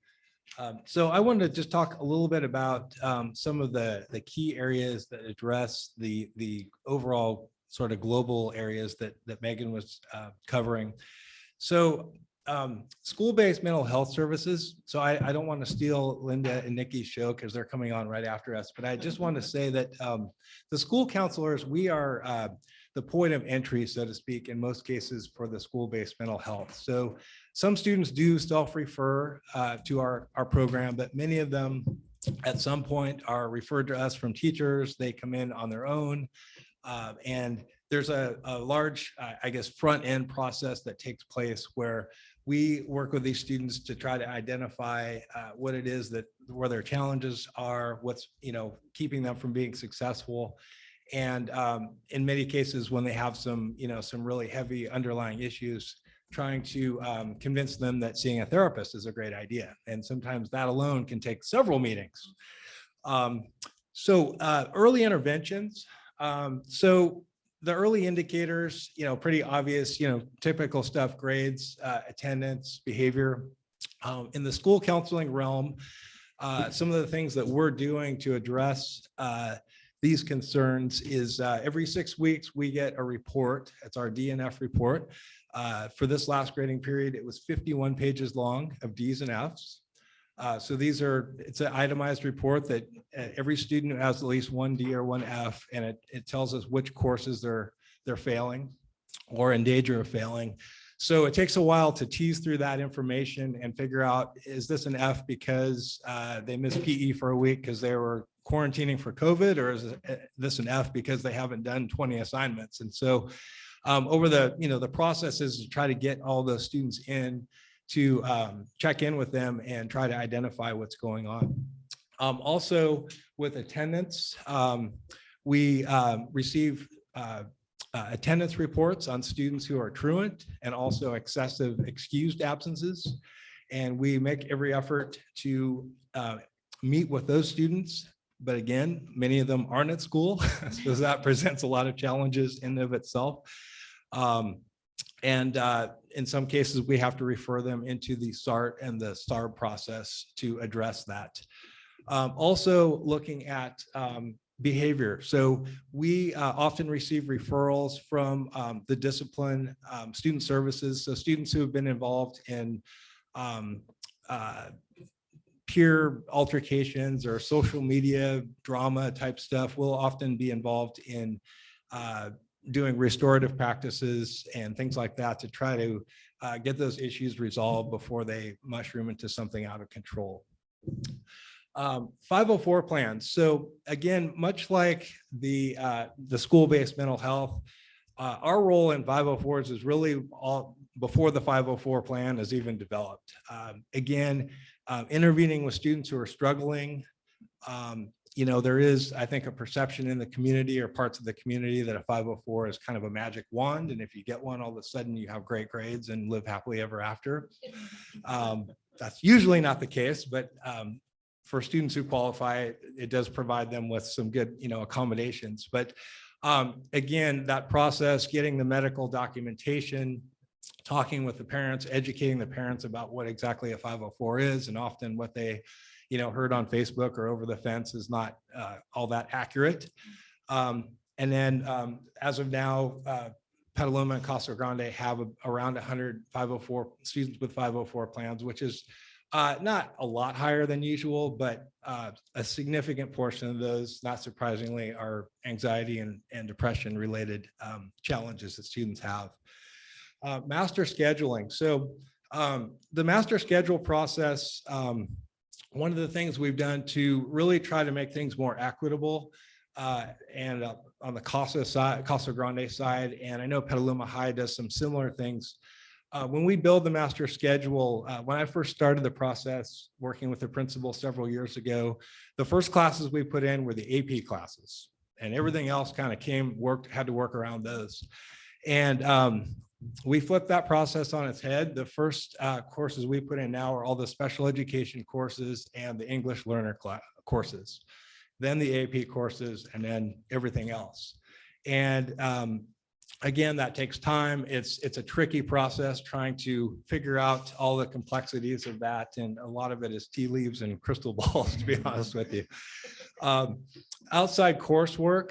So there's been a boon in, opportunities for students to get high school credit anywhere besides their local high school. And where that falls into our role is making sure that these programs that they're enrolling in are actually legit and accredited, because there's plenty of programs out there. Send us $100 and we'll send you 5 credits kind of thing.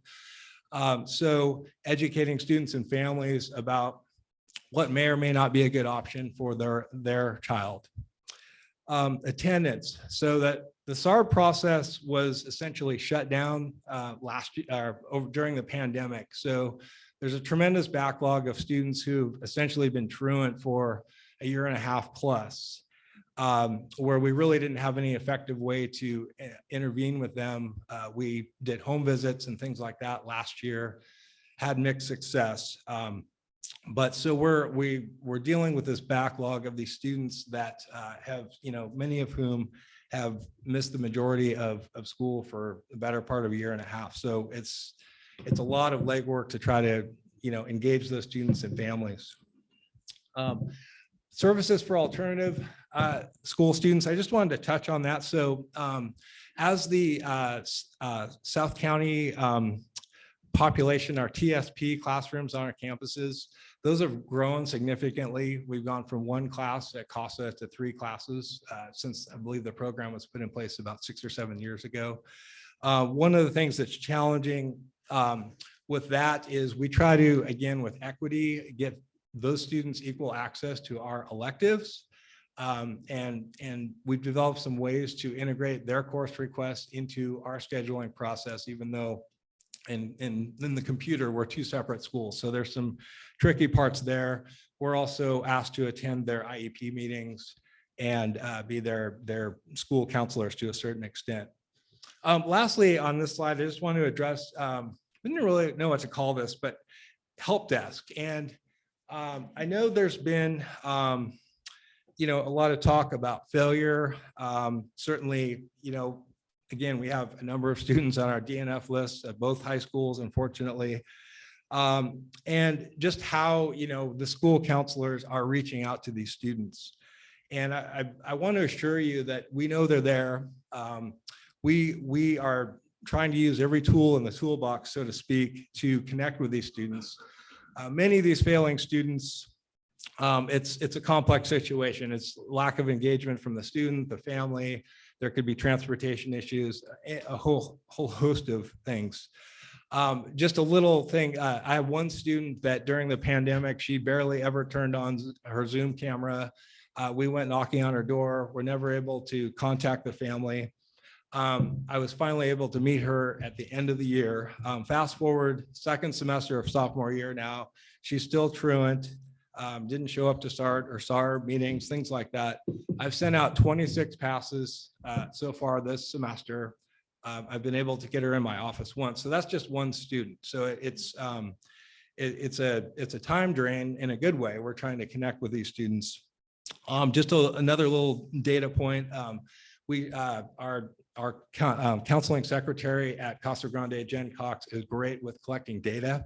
And as of this afternoon, we've had 4,876 of counseling appointments in our office since the beginning of the school year between the 5 counselors at Casa Grande. All right, Megan. Ours is still working on getting data together. Okay, so college and career services. So of course, that is a huge part of our job. And we also rely on the help of our 2 college and career center specialists. So at Petaluma High School, we have McCoy Dodsworth, who works 25 hours, 4 days a week. And then over at Casa Grande, they have Val Alstein, who's working 32.5 hours, but that's split between Casa Grande, Sonoma Mountain, and Carbe Diem. So between the counselors work alongside with these positions to help with everything from planning our college visits, our evening events, again, reviewing A through G requirements, also being an expert at NCAA so that if a student wants to play a sport in college, they're also meeting those requirements, because fun fact, they're not the same. Reviewing college applications. We put on college application workshops at both schools throughout the year. Counselors, of course, are tasked with writing letters of recommendation for any student that's applying to college. So this last year, I think I wrote about 30 for my own caseload, and I think each counselor would say about the same. Submitting financial aid appeals. I just had a student a few weeks ago who got into the school of her dreams, but there was an issue with financial aid. So then I had to help assist to make that happen. And luckily she got a $30,000 scholarship. So it's all good now. But those types of things that take the extra work, knowing not just financial aid from the FAFSA side, but knowing the California Dream Act. We put on Cash for College workshops. We do virtual. We've done multiple virtual financial aid workshops. We then also, like Brett talked about, we have to not just know everything to make sure students on track with their own classes they're taking within the school, but we also have to make sure, like, if they go and they take a class at Santa Rosa Junior College, at College of Marin, at BYU, at Apex, name the school, then not only is it getting on their transcript, but that also they're submitting it correctly when they do their college applications, that they're submitting those transcripts on top of their own transcripts and getting all the steps to then get to their next step, whatever that might be. And then of course, career development, we try to do as much with that as we can as well. So making sure we're informed about the CT pathways at each school, trying to put on resume or help students with resumes. Our College and Career Center has helped in the past with work-based learning. They bring in military, they help promote job shadows and internships, industry events, community service. One of the big things that's been a huge setback, I mean, not only is it just, you know, Petaluma High, the 4 of us, and it costs the 5 of us. We do have one person, but they're not even a full-time position. And at Petaluma High, we were without a person for almost 2 months, which meant that all of January and all of February, not only was I doing my lead counseling work, I was also basically the College and Career Center person for like the in-between period of time. I know 10,000 Degrees has a presentation tonight, and they do provide some help and they are supportive, and I do like their services. However, at the end of the day, students always come to their school counselors first. So it's hard to get those students to directly connect. And sometimes, unfortunately, the 10,000 Degrees reps, like the financial aid situation I talked about, I tried to refer it to 10,000 Degrees and then they didn't know how to do it. So then it ended up back on my plate. So sometimes these extra services that are supposed to help us can create some more work. And so, I mean, and even things like now that students have accepted their college offers, like I had a student the other day who just came in my office and just wanted to sit through his entire college to-do checklist, even though he'd already done it at home with his parents, because he was like, I just want to make sure I'm doing this all correctly. And of course, my favorite part of my job is working directly with my students. There's one in the audience tonight, but all of these just require so much time and energy. And so your day is always ping-ponged around between the mental health crisis, the college issues, the students that are failing, the teachers that are coming to complain, and everything else in between. So that's a little about college and career.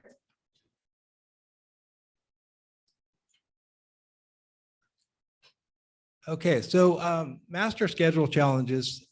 So the counselors have a role in building the master schedule from scratch, which is happening as we speak. So I work with Dr. Osterman, our principal, but also just more broadly, the planning of the schedule, and also once the schedule is put together, dealing with all of the moving parts associated with that. And just to touch on a few of the big ticket items, so to speak. So dual enrollment is a fantastic opportunity for our students. So many, you know, every year it seems like more and more of our students are enrolling in college courses at Santa Rosa Junior College, as well as many other colleges, College of Marin, and then online for, you know, the sky's the limit. One of the challenges we face is some of our core classes are shrinking due to dual enrollment. So students may opt to take an English class at Santa Rosa JC instead of Casa Grande. And it's a bit of a double-edged sword because that's a great idea for some students, not a great idea for others. And if they take a class over there, then it's one less student in our class and ADA and all that good stuff. But by the same token, as I understand it, our college and career indicator on our dashboard, we get, you know, points for students who are having an early college experience while they're in high school. So the tricky part is, well, students will say, okay, great, I'm going to take English this summer at the JC. And we counsel them and all the steps to do that. And then they show up in August and say, oh, you know, I went on vacation instead. So then, you know, oh, is there a space in an English class somewhere? So it's this moving target of the class size that our sections are allocated based on is about an average of 28 students per class with a cap of 32 students. So we basically have 4 seats to work with. You know, as far as an average across the campus. And of course, some classes are smaller, but most of them are pretty darn full. So it's some real challenges there trying to read the tea leaves on how that's all going to work when the dust settles. Also, our bell schedule limits opportunities with a 6-period day. For example, a 10th grader who has an IEP is required to be in a study skills class, which essentially becomes their year-long elective. And so, oh, sorry, you can't take culinary arts. Sorry, you can't take art. You can't take band. You have to be in your study skills class, which is a great support program. But it limits opportunities. If we had a different type of bell schedule, such as a 4x4 or something, we could better accommodate students who need support classes. We see the same thing with our English learner population, where they have to be in 2 periods of English And then that takes away from their elective opportunities. Credit recovery. So, or I'm sorry, online programs. So one of the things that, again, like the JC classes, we have become sort of college advisors for all kinds of colleges out there that many of them I didn't even know existed. So students are showing up with a transcript from fill in the blank college, and then we need to figure out how that articulates into their high school credits and so forth.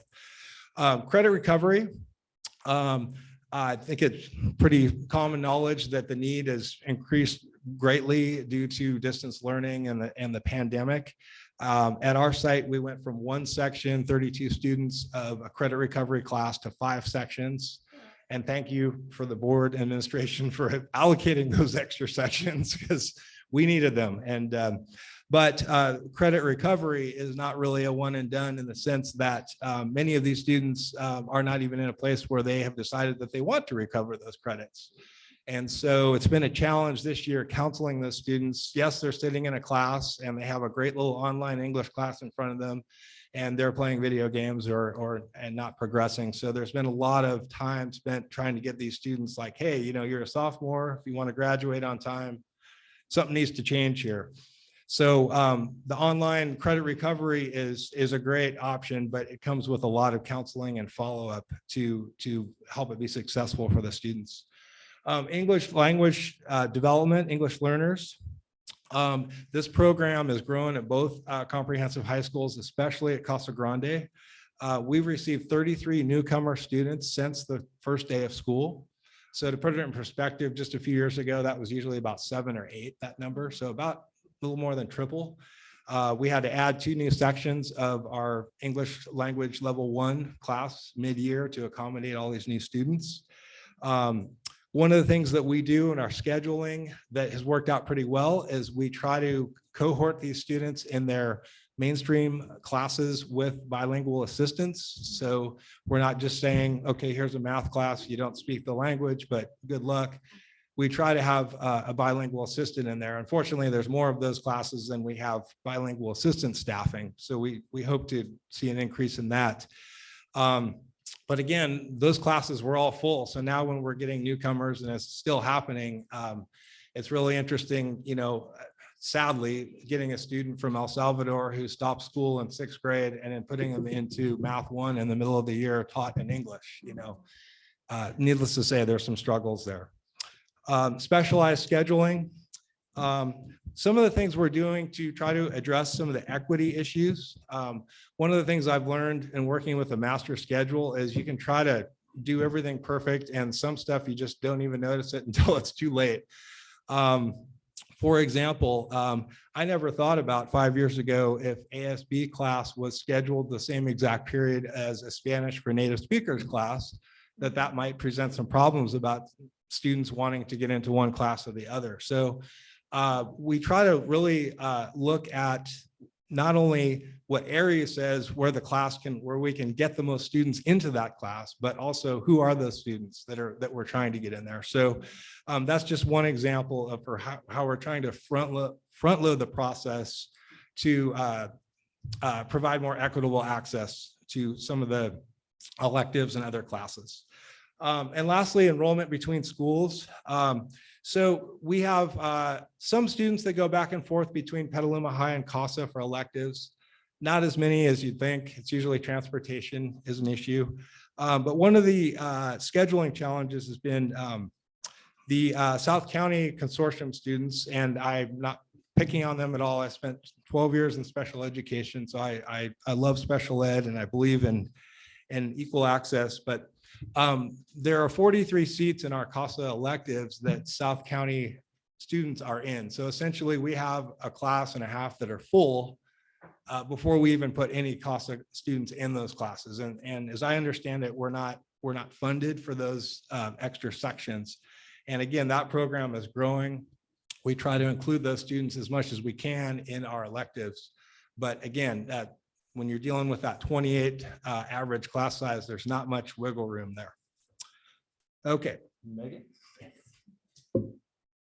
And so then just last thing to touch on is school counselor staffing. So, can you change? Oh, there it goes. Perfect. So this just kind of gives an overview from back in 2007 through 2008. There were 16.6 full-time school counselors district-wide. Currently, we're at 13.5 full-time school counselors. There's no school counselors at Carpe Diem or Sonoma Mountain. And then, of course, South County Consortium students, we help them, like Brett said, especially with scheduling and whatnot. ASCA standards recommends one school counselor per 250 students, and the average now, it's kind of cut off there, but there's about 331 students per counselor. And of course, our roles and the needs and the challenges of our students have increased, and we want to be able to serve all of our students, and that can be extremely difficult to get it all done. And when you look at schools even like Carpe Diem or Sonoma Mountain or even San Antonio, which had funding cut and then was able to get funding back so that Gus could come back, those are some of our most at-risk students as well. And yes, they do have mental health support at times, and they'll talk more about that, but like they don't have the school counseling support to help with all those other services. And then in addition, over the years and the 8 years I've been here, the amount of tasks that get added to our plates year after year is increasing, but the needs of what the kids need to be successful, not just while they're in high school, but in their future, is increasing. So it is a really hard balance to get everything done that this job does require of us.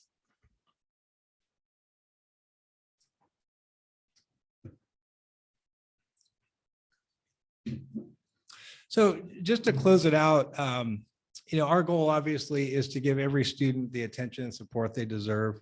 And I'd like to just, I want to quote one of our former principals at Casa Grande, Ron Everett, who hired me about 15 years ago.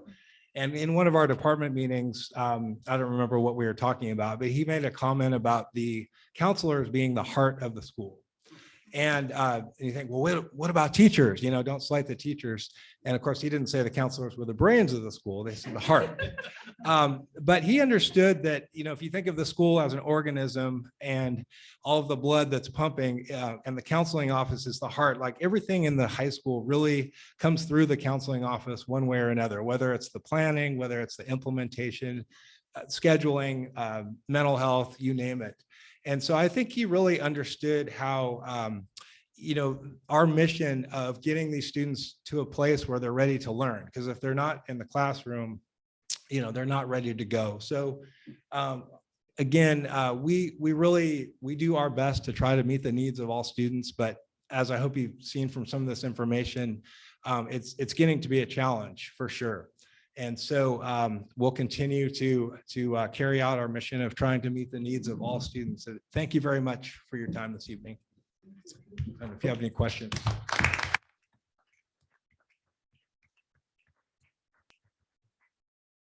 Anyone have any questions, comments?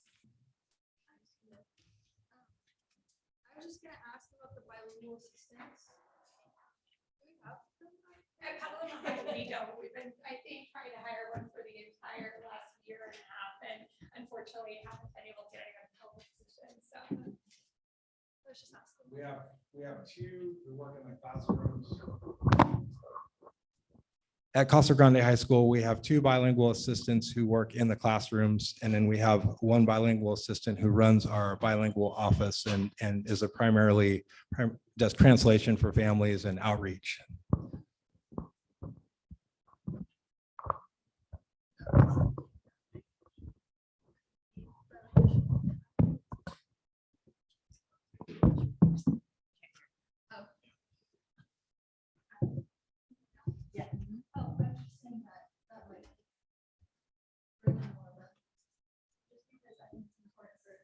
Kids who don't speak English know what's going on.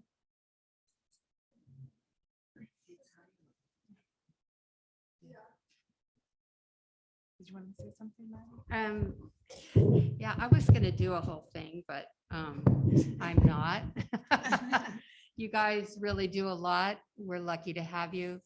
The amount, it's just impressive, the amount that you have to carry. Anybody, everybody in education carries a lot. Especially in helping the students in so many different areas. I just wanted to kind of go back to Well, I was going to ask you about the equity study. And there were things in the equity study that directly relate to our goal too, which is all student scholars will have rich academic options that meet their unique needs. And there were a couple of things that were brought up, exploring or ensuring that all high school students have access to A through G, and then the open access to accelerated coursework, to increase student agency, which is, I think, what you were saying about the master schedule and changing the master schedule so that you first think about the ELL classes and things like that. And then additional courses and pathways to enhance learning. So I just wanted to ask you for your help, like your thoughts about how we change it. How can we help so that it is a more equitable system, so that we don't have the inequities that we saw in the study. So an example, the access to A through G coursework, it also is influenced by our graduation requirements. So in the study, they actually point out that in our grad requirements, world language and visual and performing arts are lumped in under the same category of requirement. So I was just, students can choose one, they can choose, if they want to graduate, they have to choose one. They could choose both. A through CTE. Or CTE, yeah. A through G are two different categories. So that's just an example of possibly, could you change that graduation requirement? So looking at graduation requirements in terms of their work, meshing with A through G as an example of helping making it more equitable. So I was just thinking about your thoughts, looking at the equity study with all of the stuff that you have to do. How can we help you accomplish that? Does that make sense? Yeah, so I'll comment a little bit on that and then Brett can jump in. So at Petaluma High, majority of our classes are A through G, with the exception of some of our RSP classes, which when we do transition IEPs for students coming into high school, if they choose to go into an RSP English class, for example, we explain that that means they're not on track for a four-year college, but they still are on track for junior college. So we make sure to make that clear early on. And with open access at Petaluma High, any student can take any class that they want. Of course, if a student is failing every class, we might have a conversation about, is that a good idea or not? But we definitely, and in my time of working there, we've seen an increase in all students, but it definitely could still get better. I think that if you change the graduation requirement, like separated out the art and the language, it could be beneficial. I think there's some real pluses with it. But I do go back and think about some of our most high need students that are really just struggling across the board. That I don't know if it's that we need more supports when they come into high school so that when they're freshmen, I don't know if it's that it's smaller class sizes or more, I don't know. I don't even think after school opportunities is the right thing because a lot of students have transportation issues, but embedding more stuff into the school day, because I think what often happens, and, we tell all students that we want them to keep everyone A through G track until they really have a sense. And by senior year, hopefully they make a decision. But if they freshman year, let's say they come in and they fail a bunch of classes, and then we paint out the picture of okay, you're going to need to do summer school, credit recovery, X, Y, and Z. Then some of them are like, no, I don't want to do this. So I don't know. I mean, I think our graduation requirements could be changed. And students do really still get confused about that. It's a constant, almost daily conversation. Wait, I need a language and an art. And I'm like, well, it depends on what you're looking to do. I don't know what I guess also, yeah. I was thinking, and it is anecdotal. I don't think it's widespread, but that students were allowed to drop classes in their senior year that then or junior year, which then disallowed them from being able to apply for college because they were on an A through G track. They were allowed to drop. So things like that are what, and, and take a TA position. Right. You So, know, I mean, I we think- all know that. Right, of So, course. So I'm just trying to get a sense of the study really brought up a lot of issues that I just want to get your input. So you're right, those kids that are struggling it would be hard for them to do both. So I don't know what the answer is, but I Right. definitely wanted you guys to kind of give us some input. I love the idea that you were talking about the changing the bell schedule Right. in So- order to allow for more electives and more I was opportunity. and I was gonna say, at any time if a student comes in to drop a class, and I think it's true for any of us school counselors, we don't just willy-nilly let them drop. We have conversations about what does that mean? And then if you drop this, what's your plan? And we typically, the first 2 weeks of school are different because students are just swapping out classes left and right. But if they're going to drop a class, I did, for example, have a student drop Spanish earlier this semester, but she was a perfect example of a truant student, anxiety, depression, failing every single class. So eventually we allowed her to drop her language class, but that was after multiple meetings, conversations with teachers, parents, etc. So I think we're all trying to keep our students not just on track for graduation, but also A through G. But then I think the mental health issues are often where that leads to those A through G changes. I think you're right. Well, were you going to add to that? 'Cause I had a question as well.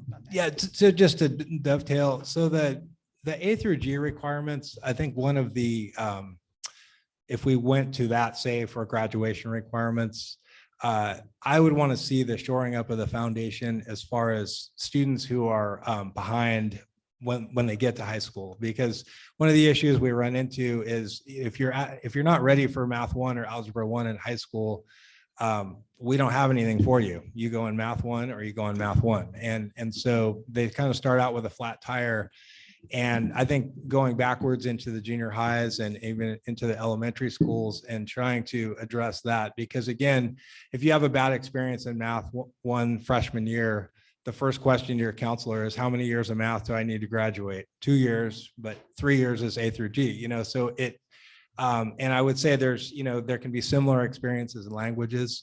I did want to put in a plug for the CTE, and that also meets that requirement. And I think that serves a need of a lot of students that rather than taking an art class that they have no interest in and suffering and getting a D-, if they can take a welding course or an automotive class or a culinary course, that's something that's maybe a pathway that they're headed down, that it just enriches their experience, and rather than just checking off a box for a requirement. Okay, thank you. That's great. I also had a question about the equity study. I want to give you guys a chance to respond to some of the things that were said in the study and that came out of the study. So you mentioned equity just a few times. So I'm just wondering, what do you see as the biggest equity issues at CASA and Petaluma High School? And what is your role in advocacy for these students who are having these experiences that were highlighted in the equity study? Well, it's certainly a big concern. And, there's a lot of, I'll speak for our side at Casa Grande, but I think it's probably similar in looking at the demographic makeup of some of our advanced and honors classes. There seems to be, for whatever, I think it's many reasons, but I think there's some untapped potential we could have in changing that. We're getting more and more students who went through dual immersion programs, either in our district or through our program at McKinley, Spanish language. And those programs are typically diverse in terms of the students and many of our top performing students. And I think they could be real ambassadors to making those advanced courses, inviting students from all corners of campus to feel more comfortable in those classes, because they've had a really unique experience in their primary elementary school. Also, I think tapping into, I'm a huge fan of just using our teenagers to market. I mean, I can go in a classroom and say, take art, it's great, but they're not going to listen to me. We just had an event at Kenilworth Junior High School. We call it Ask a Gaucho. We got to do it in person again, finally. We bring CASA students over at lunch and we had raffle prizes. It was a Wheel of Fortune thing, but the whole thing is the 8th graders can ask a gaucho anything they want about CASA, and to just give them a welcome mat. I did my best to reach out to many corners of the campus to have a really good cross section of students. We had representatives from several of our clubs like MECHA, Black Student Union, as well as our leadership program and other clubs. And so I think that CASA was well represented. So these students, most of them are very high performing students. So they were able to give the inside scoop to these Kenilworth students. So I think there's a lot of untapped potential where, hey, I took honors, you can do it too, kind of thing. Yeah, I think what Maddie was asking previously, correct me if I'm wrong, Maddie, and what came up in the study as well was there's just like such a high number of white students in the honors and AP. I know that you guys do a lot of the scheduling, right, and leadership as well. So I guess what's your role, or how do you see like changing that, addressing that issue? Because it's something that we've known for a long time, that along with just the disparities in achievement and graduation rates amongst all of our students. I think having an adult, whether it's a counselor or a teacher, talking directly to those students. So, hey, you are getting all A's, or have a 3.0 or whatever. Have you considered doing this? I mean, when we do the registration presentations, we highlight AP and honors classes for every single student. We talk about all the many different reasons why a student might do it. And we put on at Petaluma High, we put on an AP honors night. I think CASA does something similar and try to encourage it. But I do feel that it takes more of that direct, like, hey, Maite, have you considered taking honors biology next year? I see you're really strong in science. And I think part of it is, I don't know, maybe more data. I mean, I do think the last 2 years, our data has been so messed up from COVID. And then we used to do PSAT, which we've done away with, which is totally fine. The only small benefit of it was to be able to see like students that might have AP and honors potential, but I think there's other maybe data points that could be utilized. I also have to say one of my huge frustrations is when I first started, I used to be able to get access to our free and reduced lunch list, which I know is not necessarily the same population, but there is often overlap, right? So I used to be able to get access to that. So I knew who every single one of my students was that was socially economically disadvantaged. So I could not only meet with them to give them fee waivers for testing, but no like targeted approaches as they're going through high school. Maybe they're not thinking about college because they know their family can't afford it. So, but over the years, I think maybe I like snuck it my first year working here. I don't know, but I've asked every year since, and all I get told is no, that's confidential. And I understand it's confidential, but also as counselors, we hold confidentiality. So if there's anyone in this school system that should have access to it and know who those students are, it's us, because oftentimes those students are one and the same. And the student example I used earlier, talking about like appealing her admission for financial aid for UCLA, I never knew that she was financially disadvantaged until she came to my office 2 weeks ago in her senior year. So I think there's better ways that like getting us, not just getting either the counselors that data, but then also like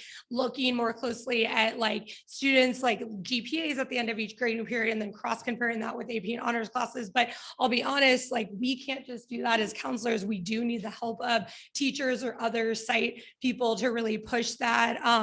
And our previous principal used to push that really hard at Petaluma High, and I love our current administration. So I don't, but that hasn't necessarily been as much as a goal over the last few years as it was when I first started. So I think it comes not just from counseling, but I think it needs to be all in the teachers, the administration, making sure it's, district goals, et cetera.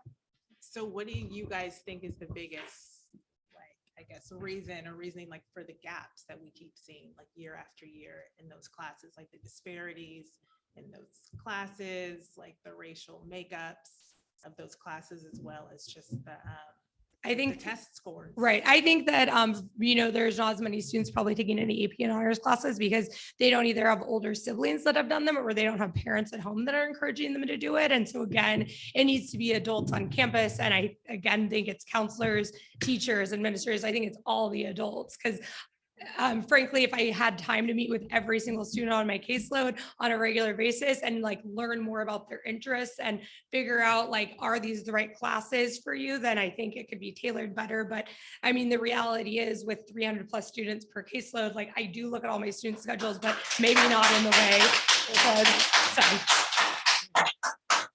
Do you want to come up and address? I'm not really sure why you were clapping. Yeah. About the disparities for the students. But I just don't know which part of it. About needing more. Needing more Oh, people, okay. more adults to talk to the students. That's what we're applauding her statement. That if there were more of her and fewer, different ratio, that. Come we up, could do a Paul. better job. Come up, just come up. So we can All hear right, it. 'Cause Councilman. we're recording. Come on. Yeah, we're recording this. Come on. I'm happy to. Yeah, we can't hear you on the microphone. No, sorry. No, I was applauding because I was applauding what she was saying. So I think to help answer your questions, more counselors are needed. When I first started in 2007, 2008, we had a larger enrollment and I had 100 fewer students then than I will next year. I'll have 398 students in August. I had about 298, no, around 300 when I started. And our enrollment was several hundred students larger in 2008. So if I can spend less time dealing with 400 students, if I can deal with 300 students, then I can pull up a report of all my students in free and reduced lunch, whose parents didn't complete college, who have a GPA between a 2.0 and a 4.0, who aren't in any AP or honors classes yet. And I can meet with them individually and I can talk with them and I can encourage them because who knows, maybe someone is, maybe someone isn't, but I can do that because that's my job. And I can get them to maybe meet with an AP or honors teacher and say, Ms. Cloud, what do you think if I want to join your AP class next year? How hard is it? I've never been in one. And she can do that with you and you can tell her, give her input, and then she come back to me and be like, I met with Ms. Cloud, just like you said, and I'm going to take her class next year, which I've done that with students this semester. And it's been awesome. And we can do that with more and more if we have more counselors helping our students instead of having 400 kids. That's too big of a case. But also, so meeting I with don't kids know if individually. that alone would help the disparities that we're seeing here, because we've been seeing Meeting these with disparities. kids individually will help them a But lot. we've been seeing these disparities for years, even when, in 2007, or whatever, like we've been seeing Oh, the I'm not gaps. saying alone. No. Yeah, I know. That's why I But asked I'm you to come saying up. like because that we're- is the biggest thing that I think we can do is meet with kids one-on-one. Because we can have a million parent like nights. We can promote Yeah. our programs to the parents online, through Zoom, in person. We can go to their communities and have them in community centers. And some people will show up. Usually the people who don't have to work or don't have to stay home and take care of kids will show up for those meetings and those Zooms and those presentations and those dog and pony shows. And we can try that as many times as we want and we'll get whoever shows up. But if we can meet with the kids, we can get them while they're at school in their classrooms and pull them into our office because they won't probably stay after school and they won't come during lunch. They want to eat some good food. And they're not going to go to the cafeteria. If we can get them, then we can talk to them and we can convince them and we can like help them like. But I don't want decide, to like, just assume that it's just the students of color that don't care. Like, What's that? Like it feels like you're saying like it's just the students of color or low income students that will not opt to take AP and honors classes unless you sit with them individually. If there's other barriers. It just I it don't felt know. like a simplistic answer. I don't know that. what students of color. That's what we're talking about. The No. students of color that are When did that I, have the when did I gaps. say that it was only students of color? Talking about that was my question that Oh. you're answering was about the disparities and the gaps with the students of Reaching color out to versus them, the like right. personally, seeing them, talking to them and convincing them that they can do it. So is that not happening now? No, it is, but it could happen more if we didn't have, so like, if I have 400 students, that's 400 possibilities of like a 3-hour 5150 conversation. Okay.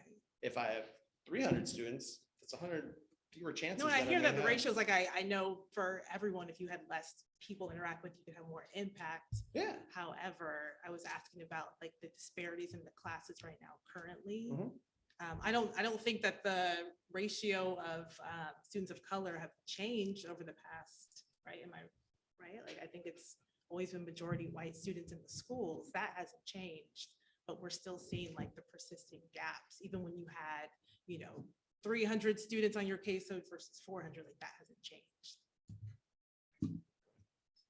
So just a couple ideas. I think if we had more entry points, then the honors and AP classes we've offered have been fairly stagnant, and I don't mean the content, but just the types of classes that we offer.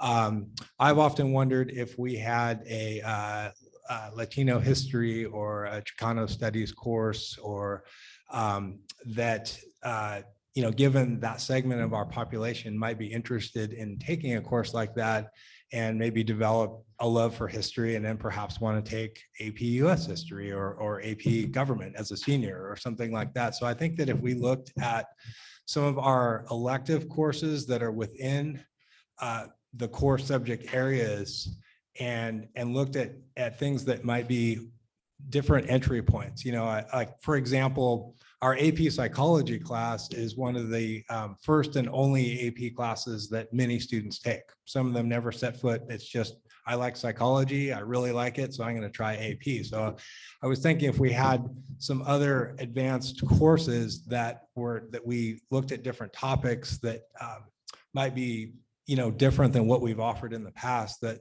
we could get students more excited about those subject areas, and then they might open that up, their ideas to taking their core subjects in advanced or AP as well. It reminds me of AP Spanish for native speakers and how successful that was, and how it made them, the students that took it, feel like they could take an AP class and be really, really successful. So I think that's a great idea. But we also don't want to make assumptions and just assume that that is the only way No, I'm not saying that. But we don't want to assume that that's the only way that students will be engaged, right? Like, we don't say like the Asian students have taken Asian studies class, or the Black students have taken a Black studies class to be engaged. Like, that's hard to hear, that's because we don't have that right now. So that's why I'm just asking, like, just to address that we're seeing, that we're currently seeing. I think also, I don't think our district qualifies because they've also asked over the years, but I think having an AVID program or something like that to again help support students throughout their 4 years and encourage that, because studies show if there's one supportive adult in their life that like encourages them, whether it's a school counselor or any other adult, like to kind of boost those students through, there's a better chance. So, I don't think that we alone are going to change things. I think that there needs to be an like all-in approach from like all the schools and all the staff that works for us.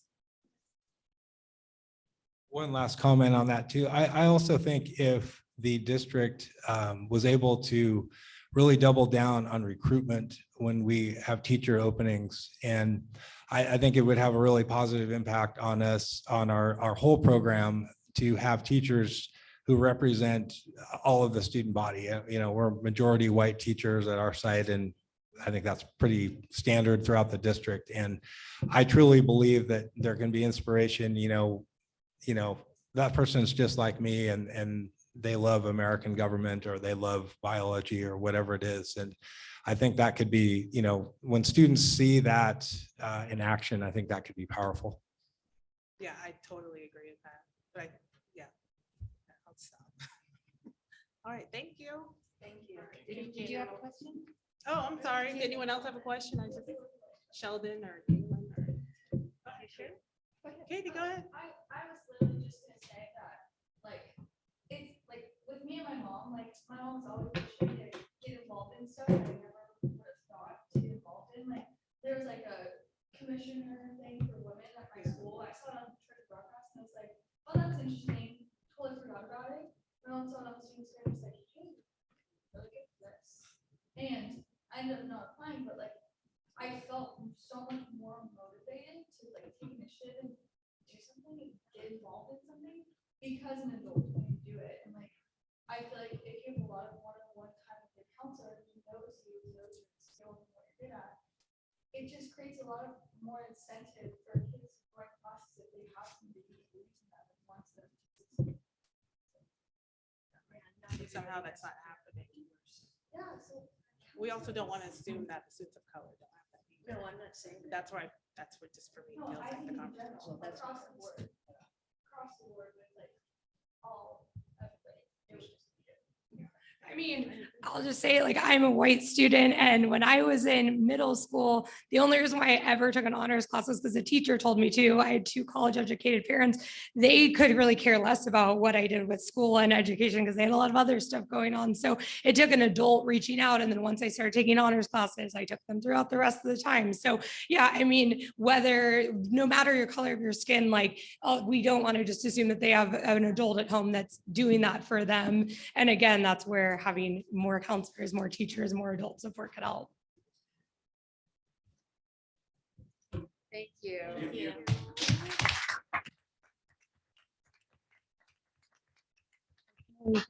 So Nikki Jackson and Linda Walsh are here to talk about mental health.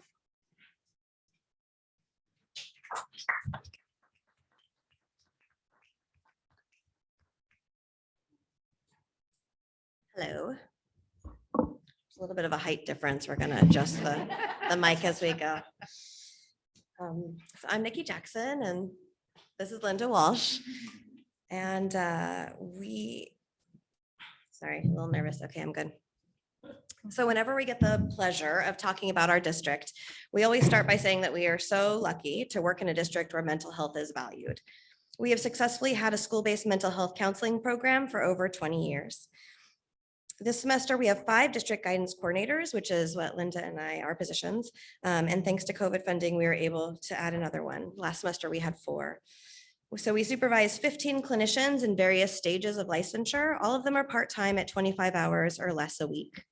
So what do? We engage in crisis management, threat and suicide assessments, including incidents of death, suicide, overdose, or family tragedy in our community. We provide classroom presentations, social emotional learning, consultation to administration and staff, and long and short-term individual and group counseling.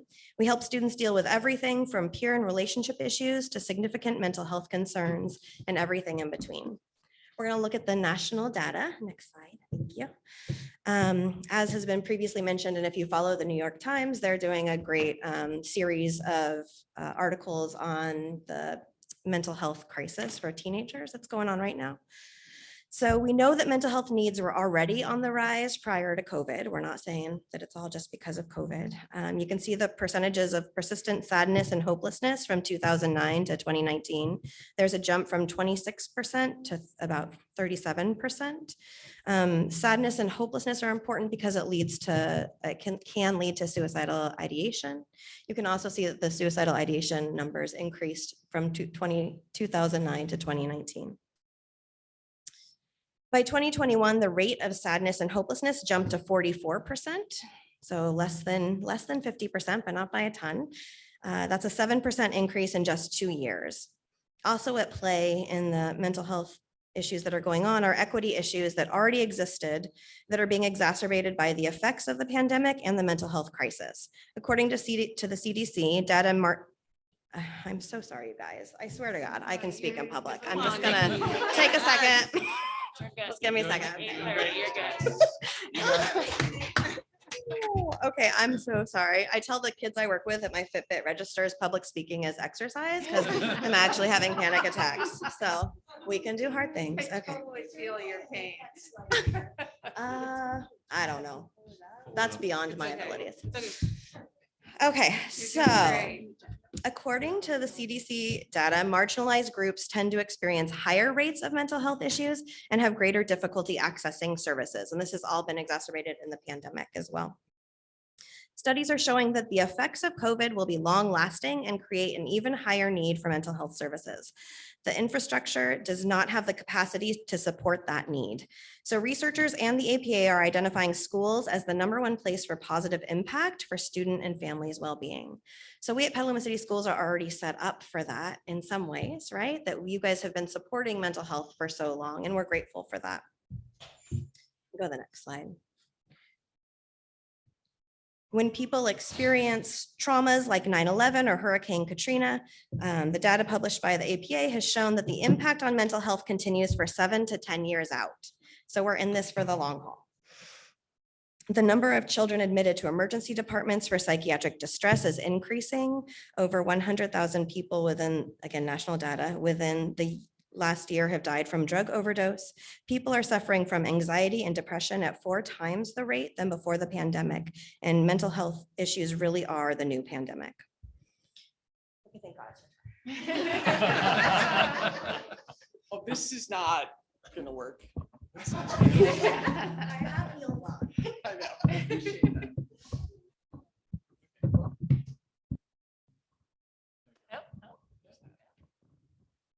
Take it off. All right. So we, in this slide, are presenting the data from fall of 2021, so last semester, which was the first full semester of returning to in-person instruction after the experience of distance learning and hybrid learning as well. We served a total of 202 students at the elementary level and 262 students at the secondary level.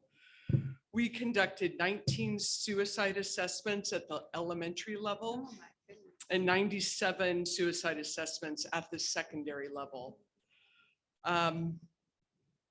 What is also noteworthy, this is hard. I need to raise this up, I think. So,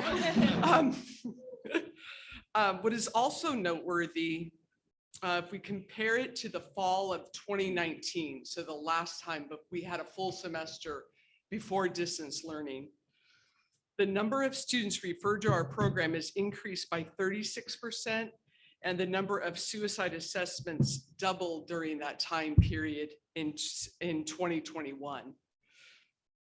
We've also noted the number of school-based mental health full-time employees serving each site, as well as the student population at each site. And for the full-time employees at the elementary level, it's 4.91 FTE, and at the secondary level, it's 6.6 FTE.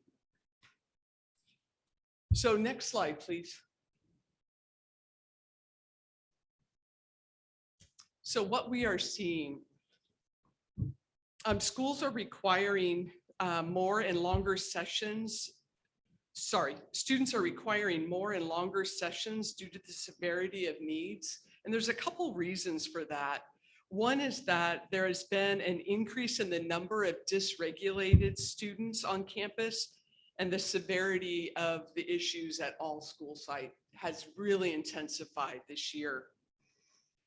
The second is that there's been a significant increase in mood disorders, eating disorders, self-harm, substance use, and also suicidal ideations. While acknowledging that we all have experienced, in some ways, a collective trauma, transitioning this school year has been challenging for our students and the adults as well.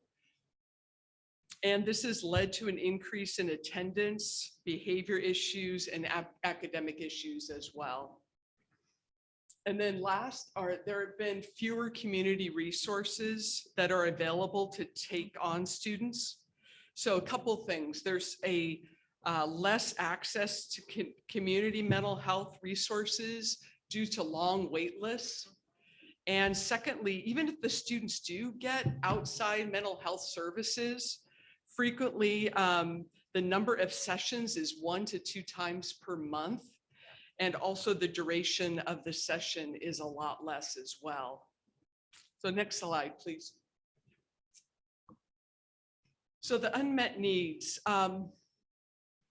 In a normal, quote unquote, school year, Our caseloads are really full by September, but we are able to provide services for those students in a timely manner.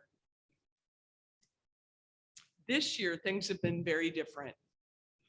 Given the number of students and the severity of needs, it has been challenging. So we are so honored to provide mental health services in this district and to our students, but we want to ensure that we're doing everything we can to help those students as well.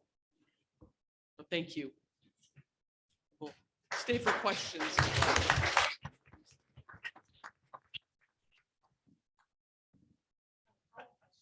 So I understand there's huge waiting lists at every school.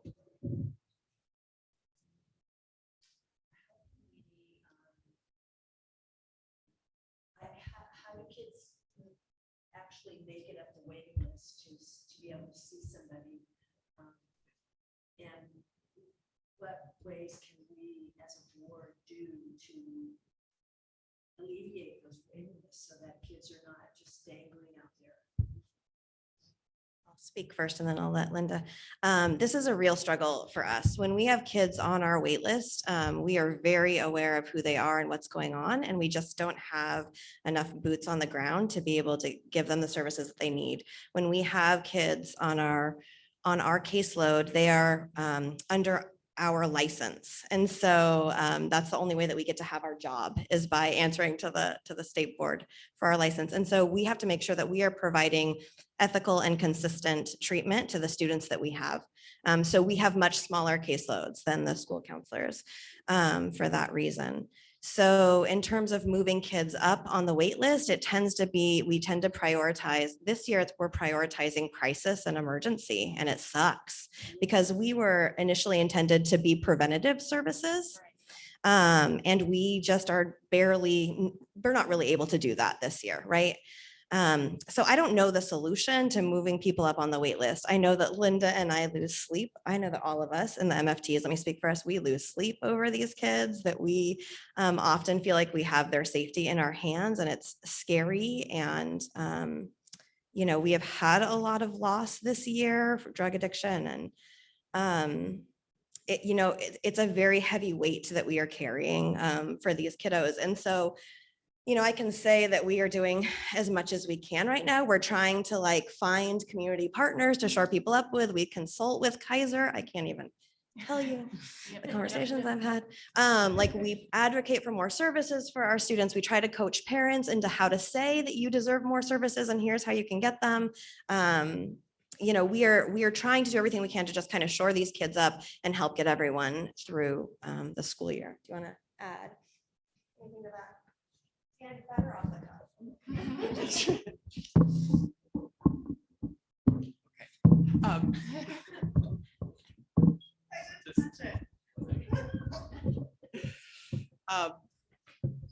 One thing that we have done this year, and I think it's really a tribute to our counselors, is that they have taken on the role of also providing group counseling.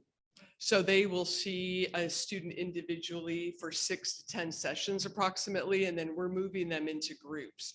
We're very intentional about it. It's not that we just get a group of 10 kids together and yeah, let's go. We get together kids that we feel have common issues. We put together kiddos who we think could be advocates for each other and supportive for each other. So that really helps kind of move our caseloads on, but that's really a tribute again to our counseling staff. We also rely on the school counselors at our sites. We check in with them. A lot of times they're checking in with some of the kids as well. So that's a big piece too for this. Thank you. Sounds like we need more. Just, I mean, always with everything, right? It's working in the school. Any other questions? Thank you. Yeah, thank you.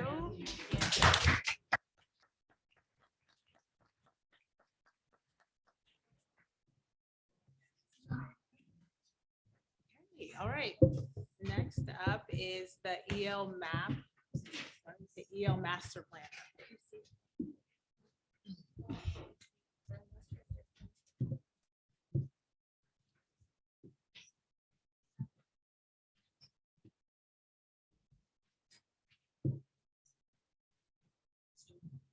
Hey, good evening, and thank you for allowing me to give you an update on our EOS plan.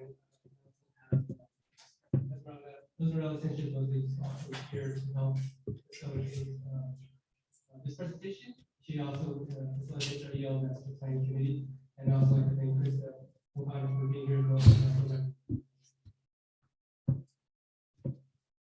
So there is no secret that our multilingual learners need support. Our data shows that they are struggling, one of the most struggling subgroups that we have.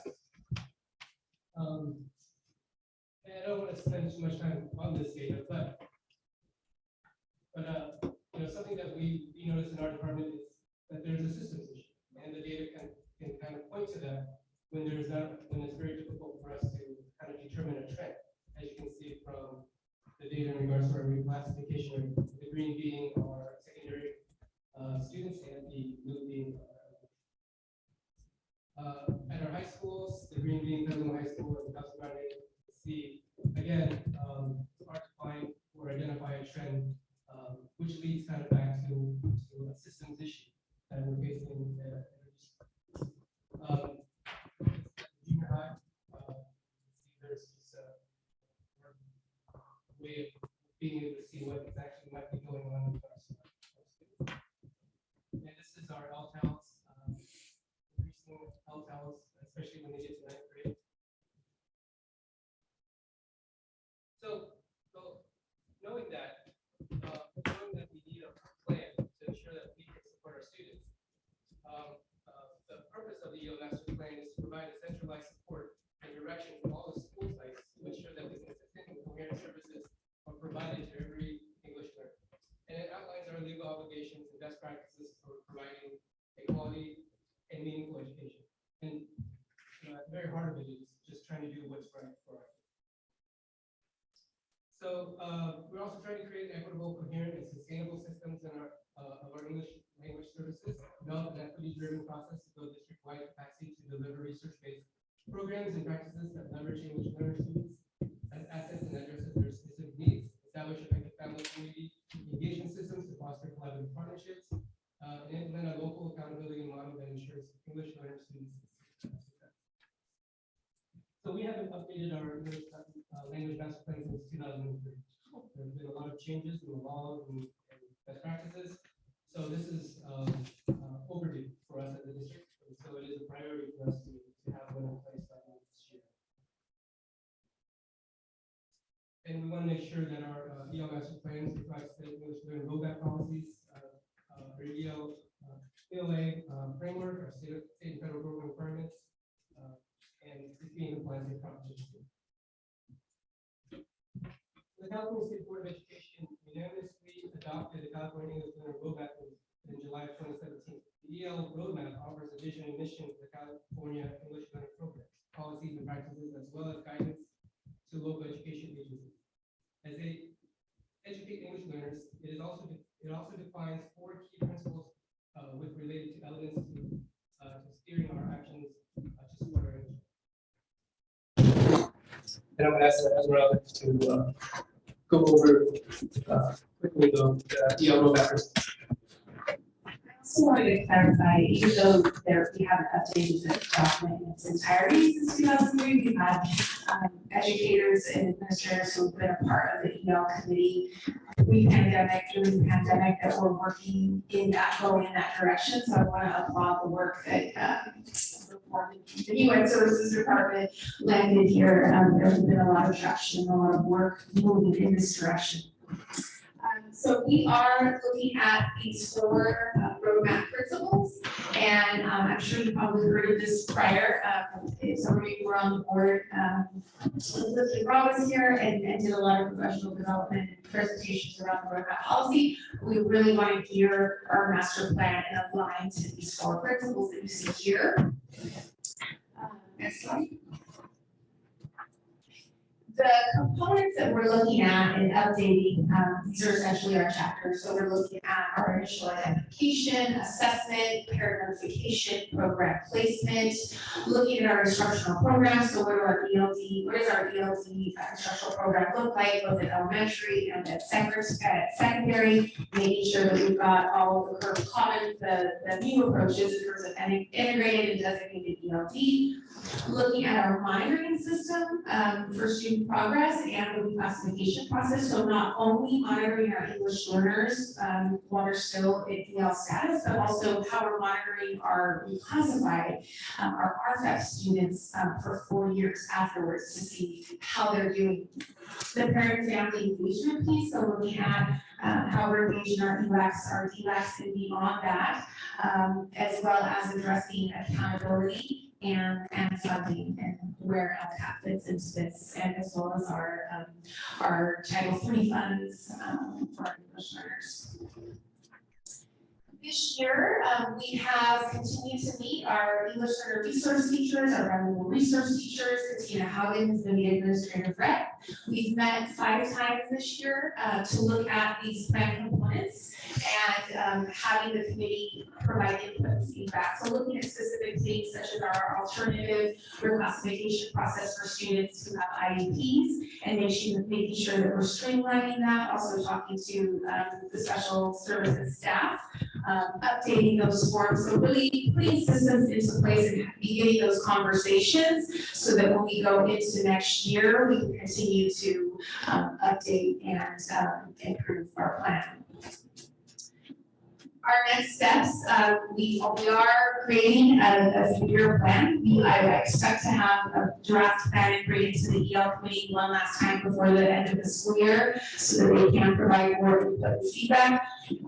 We want to provide professional development and review the master plan with our administrative staff, our leaders, and begin to implement that plan. And we know that we need to review it annually. We certainly want to be looking at this document ongoingly and not wait, too long. As you can see from 2003, when we were in a very English-only top 227 land in terms of English learners, we have completely swung the other way, which is fantastic for our English learners. And I think it's really exciting to be able to be developing this together with our educators, knowing that this is the landscape for California and for our multilingual learners. So it's a really exciting time for our city schools. Any questions? Oh, that was great. Thank you.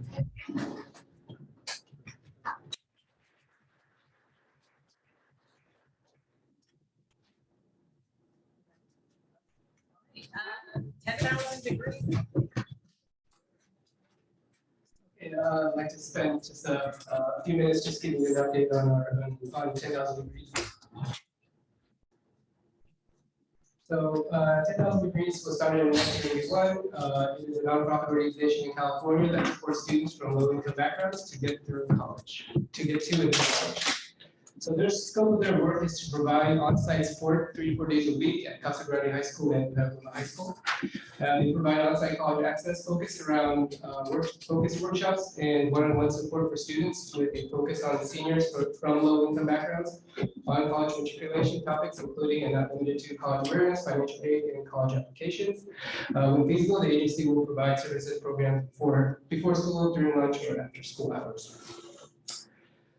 At Casa Grande, they had 13 college access workshops, 832 student family reached. Now that doesn't mean that they reached 832 families. It means that some of those families may have had multiple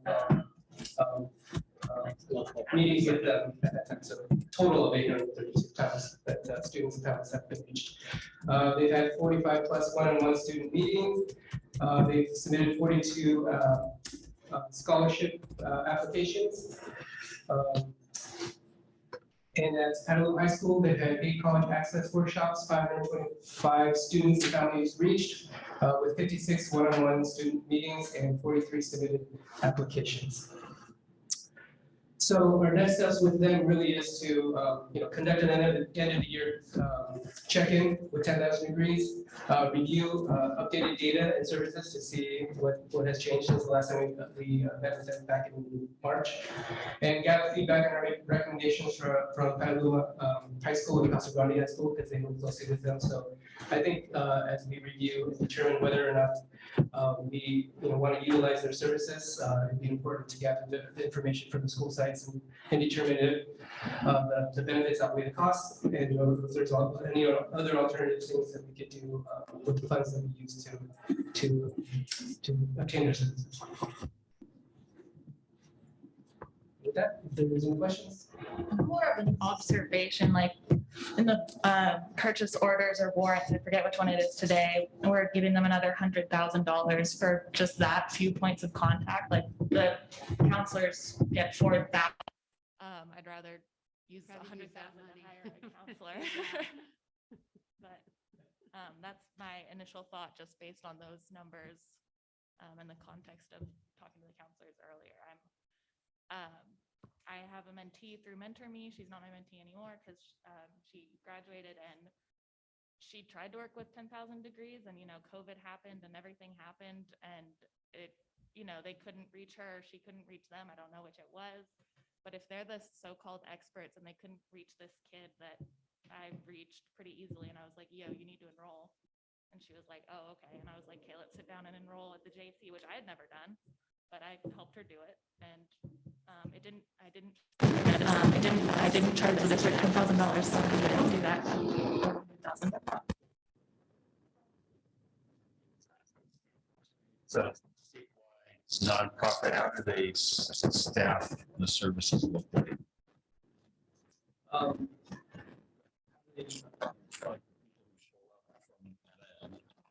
And Petala High, Casa Grande, who are there? They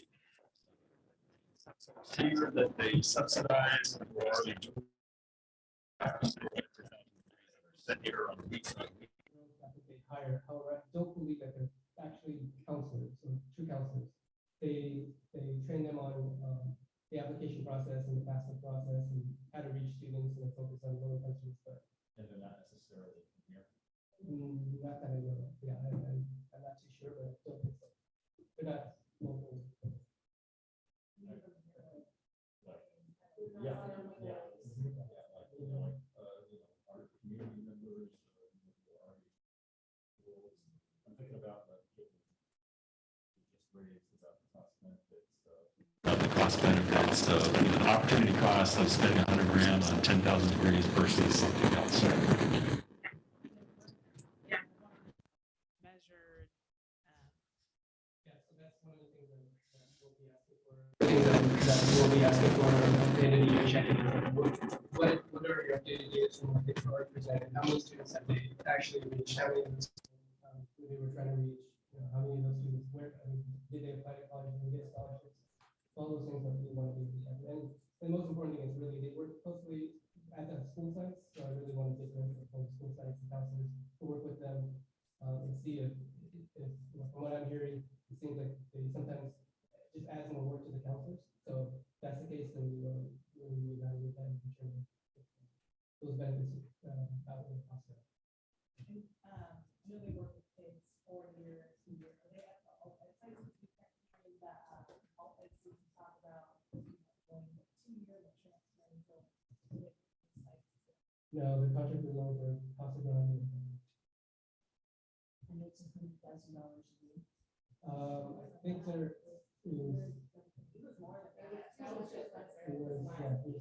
Everything comes under a cost, so try not to be getting too furthy or something like that. Yeah, from listening to the presentations, it sounds like that money is better well spent on counselors.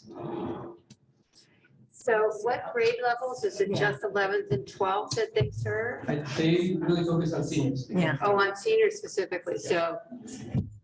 So they only work with seniors, they don't. So they don't work with ninth graders that are failing or Yeah. doing well and. Yeah, they work with the seniors who have been identified as low income, socially disadvantaged, and to support them getting to and through college.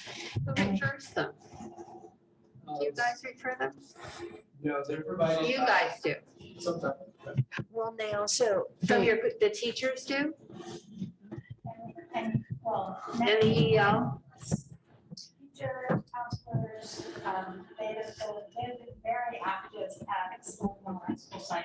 They're in the library, Yeah. they work with those kids. I talk to my seniors all the time about who's going to the workshops and what kind of support they're getting. They were all applying for the scholarships towards the end of February and March. Oh, good. So I think the point of gathering as much information as possible is a point well taken. From a personal perspective, they have a very powerful impact on many. And we really focus on first-time college bound. But their workshops are open to every student. Okay. To all of my students, regardless of, background, financial status, what have you, to attend, they're all welcome. Good to know. So is their main focus first gen? I mean, I hear that they're open to everyone, Yes, but yes, I mean, I think that's their primary goal. They're also happy to help any student that comes into their office, during their office hours. My seniors, feel that they are very supported by the two women that are out on site, Lisa and Stephanie. Lisa Alvord and Stephanie Reyes are the two women that come to our site. They come to our ELAC meetings, they speak to our parents, they send Giselle, Lisa, and I information all the time. So they're very present. If I may. Yes, please. They do come to the ELAC meetings, and so while they're not necessarily helping the freshmen or the sophomores, they are recruiting them, they're giving the information to the parents. And it is something through the generations of students with siblings. They know, oh, my sister, my brother was in 10,000 degrees. When I'm a junior, I'm going to run. I'm a senior, I'm going to access those services as well. So I think it's worth the $100,000 or whatever we're paying. Personally, what I've seen with my students, and positive benefits and the connection that the students have. And it is another adult on campus who's promoting going to the university and saying, yes, you have DACA, that's fine. Here's what I'm gonna help you. Here's how I'm gonna help you fill out that form. Oh, you're not sure about the tax forms that you need? I'm gonna help you fill out that tax form. And I think the beauty of the people who are on our campus, many of them participated in 10,000 degrees. So they have that connection with the student because they were that student X amount of years ago. And they all successfully completed college and they come back and they tell their stories. And I think they're worth their way to go. That's my 2 cents. thank you. Thank you. I do have another question.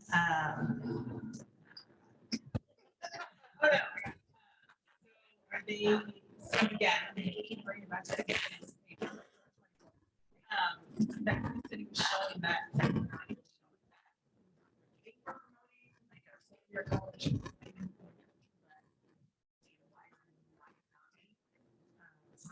And so it's 10,000 degrees promoting your college's 2-year, your bachelor's, like for Tony answer first.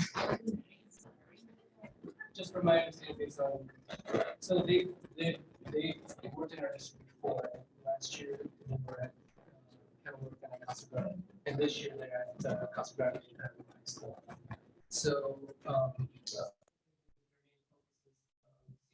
who are from low income backgrounds, students that go to college, and really supporting that effort. It's a part of the push for college going culture. It's part of it. I don't believe that they are the answers to the college going culture process, but they're one component that supports that, as well as other things that we want to do in regards to the system that we build and the policies that we want to ensure this. So 4-year, 2-year, are they just trying to get the total? They just trying to get. I'm just wondering, but there's both. I mean, like, is that what you guys are doing, or is that what they're actually saying? Is that what they're? Yeah, thank you. Like with their mission. Is their mission straight to 4-year? Mission straight, it's 4 years. And we're hearing like differences. Some years it's working 3 years.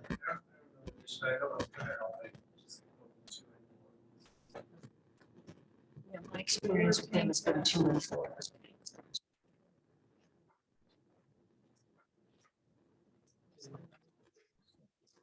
I just know on their, based on their, to the college, so it doesn't specifically say it's to.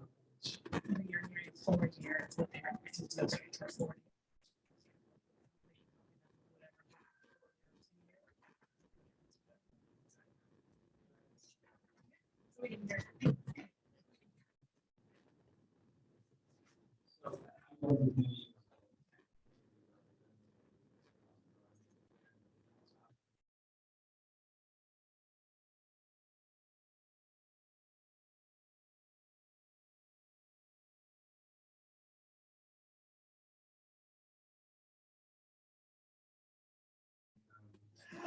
And the students, they basically recruited and developed a cohort of students in the 11th grade and walked that small group. I think it was about 30 students through the whole process and held their hands. And it was absolutely amazing. I mean, really, and they met the students where they were with their goals. So they were wanting to be 2-year AC bound. They walked them through that process. 4-year, it was really what the student wanted to do. But my perspective has been, since they're trying to serve everybody, it's at least on our side, it's become a little convoluted because I think they were seen as their old type of program, and now all of a sudden, come one, come all, and they don't have the same relationships with the students that we do, for example, until they actually meet them and develop those relationships, which takes time, as we all know. So although they do provide, I felt like their ancillary program was much, well, definitely. And it's been a little scattershot this year, and I'm not pointing fingers at anyone in particular, obviously we're coming out of the pandemic and so forth, but I think the vision has gotten a little diluted in terms of, are we financial aid, are we 2-year, are we 4-year, are we low income, and so it's been a little tricky communication wise. Thank you. It's probably hard to use financial statuses have changed. Yeah. So we don't really know with the data that you had, how many of those students that were served and that filled out the scholarship forms and application forms were low income students, right? If that's the case, if it's open to all, or. Well, the scholarship is generally for first generation. Oh, those are the scholarships that they're applying for? 42 or And 10,000 Oh, degrees. okay. But the families, anyway, like when we do outreach and we do like financial aid nights, they help whoever comes, we help whoever comes. And they have some great stuff, and I do feel like it has been diluted a little bit, because when it was more focused on cohort of kids that they actually interviewed and accepted into the program, I felt like that targeted influence was really powerful, more so than this year. And I think this year's been honestly an unfair, bad year for them as well. I mean, our own person has been out a number of times for health reasons. They restricted their employees from coming on campus, more restricted than public school than we were in working with our kids. So I love what they do, and I really like the people. I just don't know that the program's been super successful this year. I say that because I believe in what they do. Yeah, I wonder if it's. Are they still providing scholarships? I remember. Oh, yeah. That has expanded a lot. Okay. So it seems there might be 2 different experiences. Yeah. It'd be great if we could have them come and speak as well. Yes. I think again, I mean, why not dilute it even more and have them out at the full end, because I mean, there's students need as well. There are 4-year colleges that students can go to if they're not A through G, there's private options for them, so. Yeah, and they should be then working with all the way to 9th grade, because if they're only looking at seniors, then they're limited to what they can support. Cool. Question? Is it okay if I leave? Oh, gosh. It was an early meeting. Like such a small. She just took an AP test. Oh, yeah. Relax. You guys need a break? You want to keep going? No, let's keep going. We're almost done. Okay. Thank all right. you guys for all Thank that you. you're doing. Really. On to comments from the public on non-agenda items. All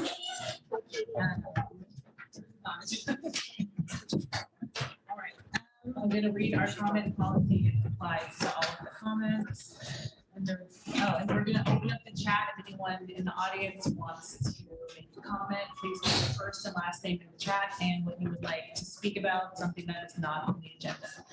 Under Government Code Section 54954.3A, members of the public have the right to address the governing board on any items of interest, providing it relates to the subject matter jurisdiction of the school district. The Government Code allows speakers to criticize the district's policies, procedures, programs, services, and/or employees. The district does have a policy specific to complaints against employees.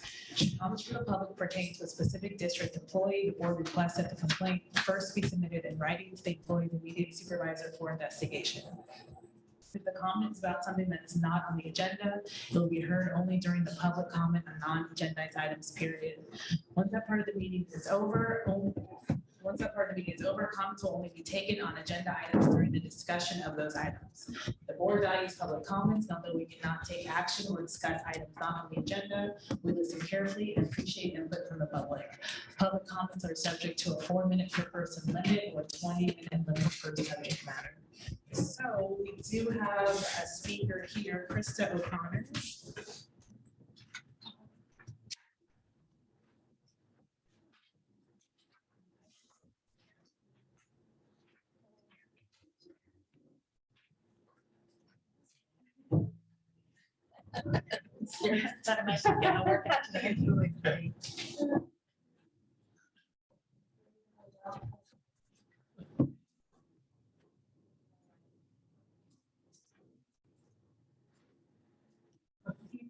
Oh, there we go. Yeah, we can hear you. Hello. I feel like everything I have to say has been on the agenda, but I'm Krista O'Connor, English teacher with Michelle, research teacher at Petala High, and also the PMT High School Vice President. I don't think you did anything wrong. I'm going to do my best to speak briefly on some issues about which I have concerns. Going back to the April 19th presentation, Mr. Hula shared some of the data compiled by the Orenda organization. And there was a strong reaction to the teacher's reported response to the survey question. In your estimation, how many students do you believe can successfully graduate UC as you're eligible? Mr. Hula emphasized and the board members reacted to the notion that only 1% of teachers surveyed felt all students who will graduate having met their A through J requirements. Yet, I'm going to add on the same slide that a full 2/3 responded that many or most will achieve that mark. To give that data point some context, we completed that survey last November. Many teachers voluntarily took time out of our teaching day to meet with the Orenda representatives and answer their questions. We also spent time in our staff meetings completing their survey. Many of the questions did not leave room for an adequate or clarified response. Remember too, that we were coming out of more than a year of distance learning, during which time we saw many of our students and our colleagues struggling with the day-to-day hardships of learning and teaching without the benefits of being together in person. Those were some of the most challenging months of my 30 years working with students. Considering everything you've heard this evening, our response is less about not believing in our students. It is rather not believing in our systems. The disheartening comments that we heard that night about your teachers who championed our way through those many months supporting students however we could felt like you forgot who we are. I do know who my colleagues are. They are some of the most invested, dedicated, caring, supportive people I know. I can tell you dozens of stories like the one that Mr. Wu shared about the teacher who believed in him. I see those stories playing out every day on my campus, and I know it happens daily on every other campus in this district as well. There may be students we do not or cannot reach for any number of reasons. You've heard a lot of those reasons tonight. Yes, we can all learn and grow in the areas of developing more compassion and empathy and understanding for those whose experiences are different from ours. Yes, it would be important to try to increase that 66% to a higher number.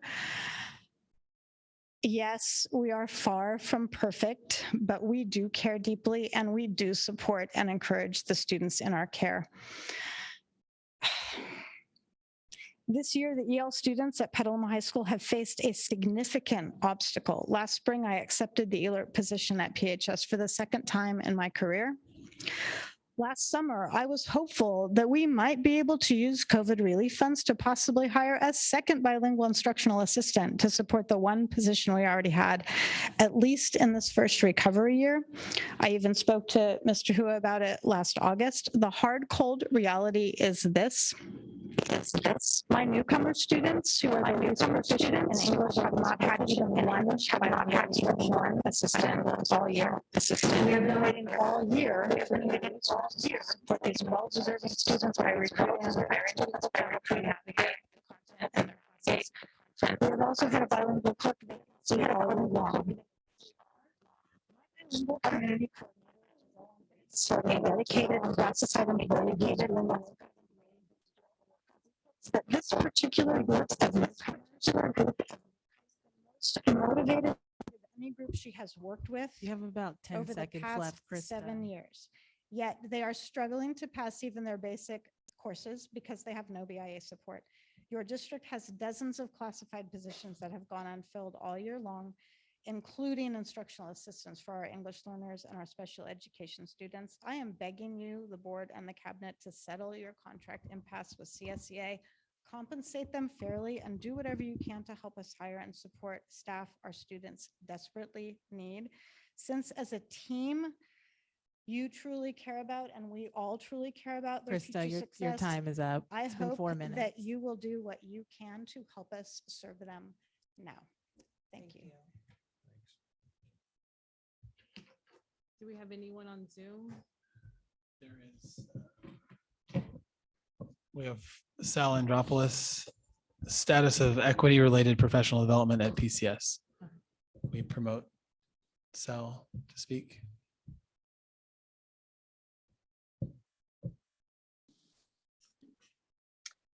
Hello, can you hear me?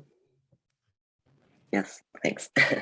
Okay, Sal Andropoulos here, they, he pronouns, just following up on some of the discussion from earlier tonight. And this may have been covered in a previous meeting, so I apologize if this has already been shared, but just wanted to check back in around the status of, I guess, professional development for PCS staff and admins around equity related issues, particularly around implicit bias and there was a previous process, certainly with Circle Up that had been paused, and we've done the equity study, and plans have been outlined kind of in that process. And again, I might have missed something along the way, but just wanted to sort of just raise that question and ask about status there.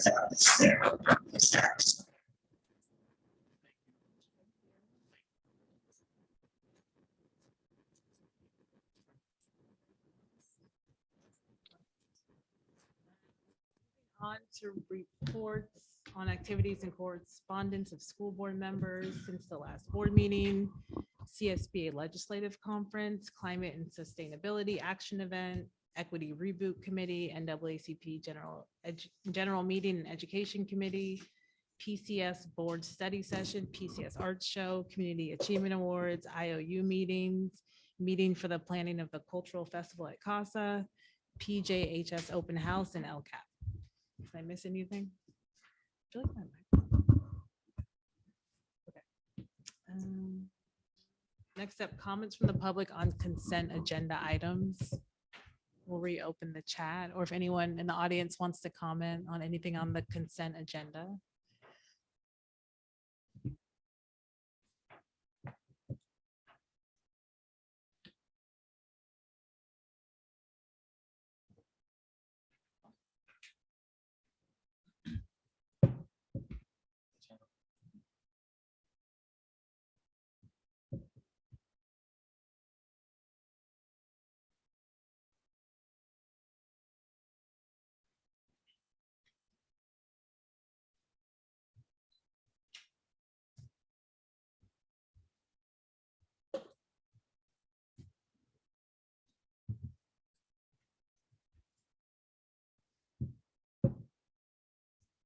There are no comments from the public on consent agenda items. Okay. All right. Approval of consent agenda by consolidated motion. I move to approve the consent agenda by consolidated motion. Second. Any questions or comments on any of this?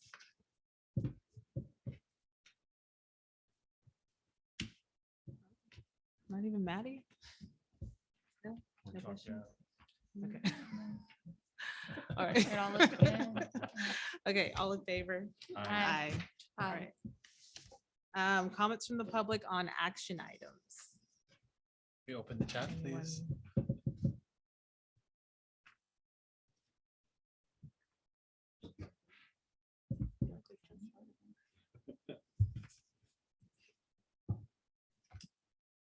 Oh, there's just the one. Okay, let's close. Yeah, I think we can close. It's Unless anyone wants to comment on AB 361, probably not.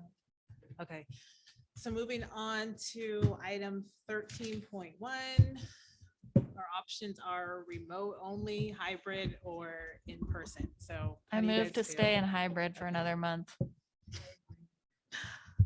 All in favor? Aye. All right, discussion information, Jason.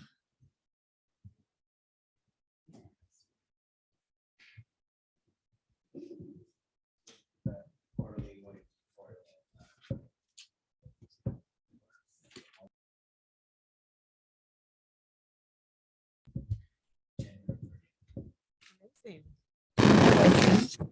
So moving on, sure, I would like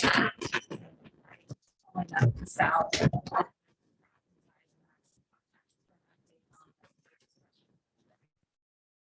Like what we're doing to move forward, with PD and addressing the things that are in the equity study and what we're gonna do in place with Circle Up. So we could at some point, if not the next meeting, then hopefully in June, update the community about that.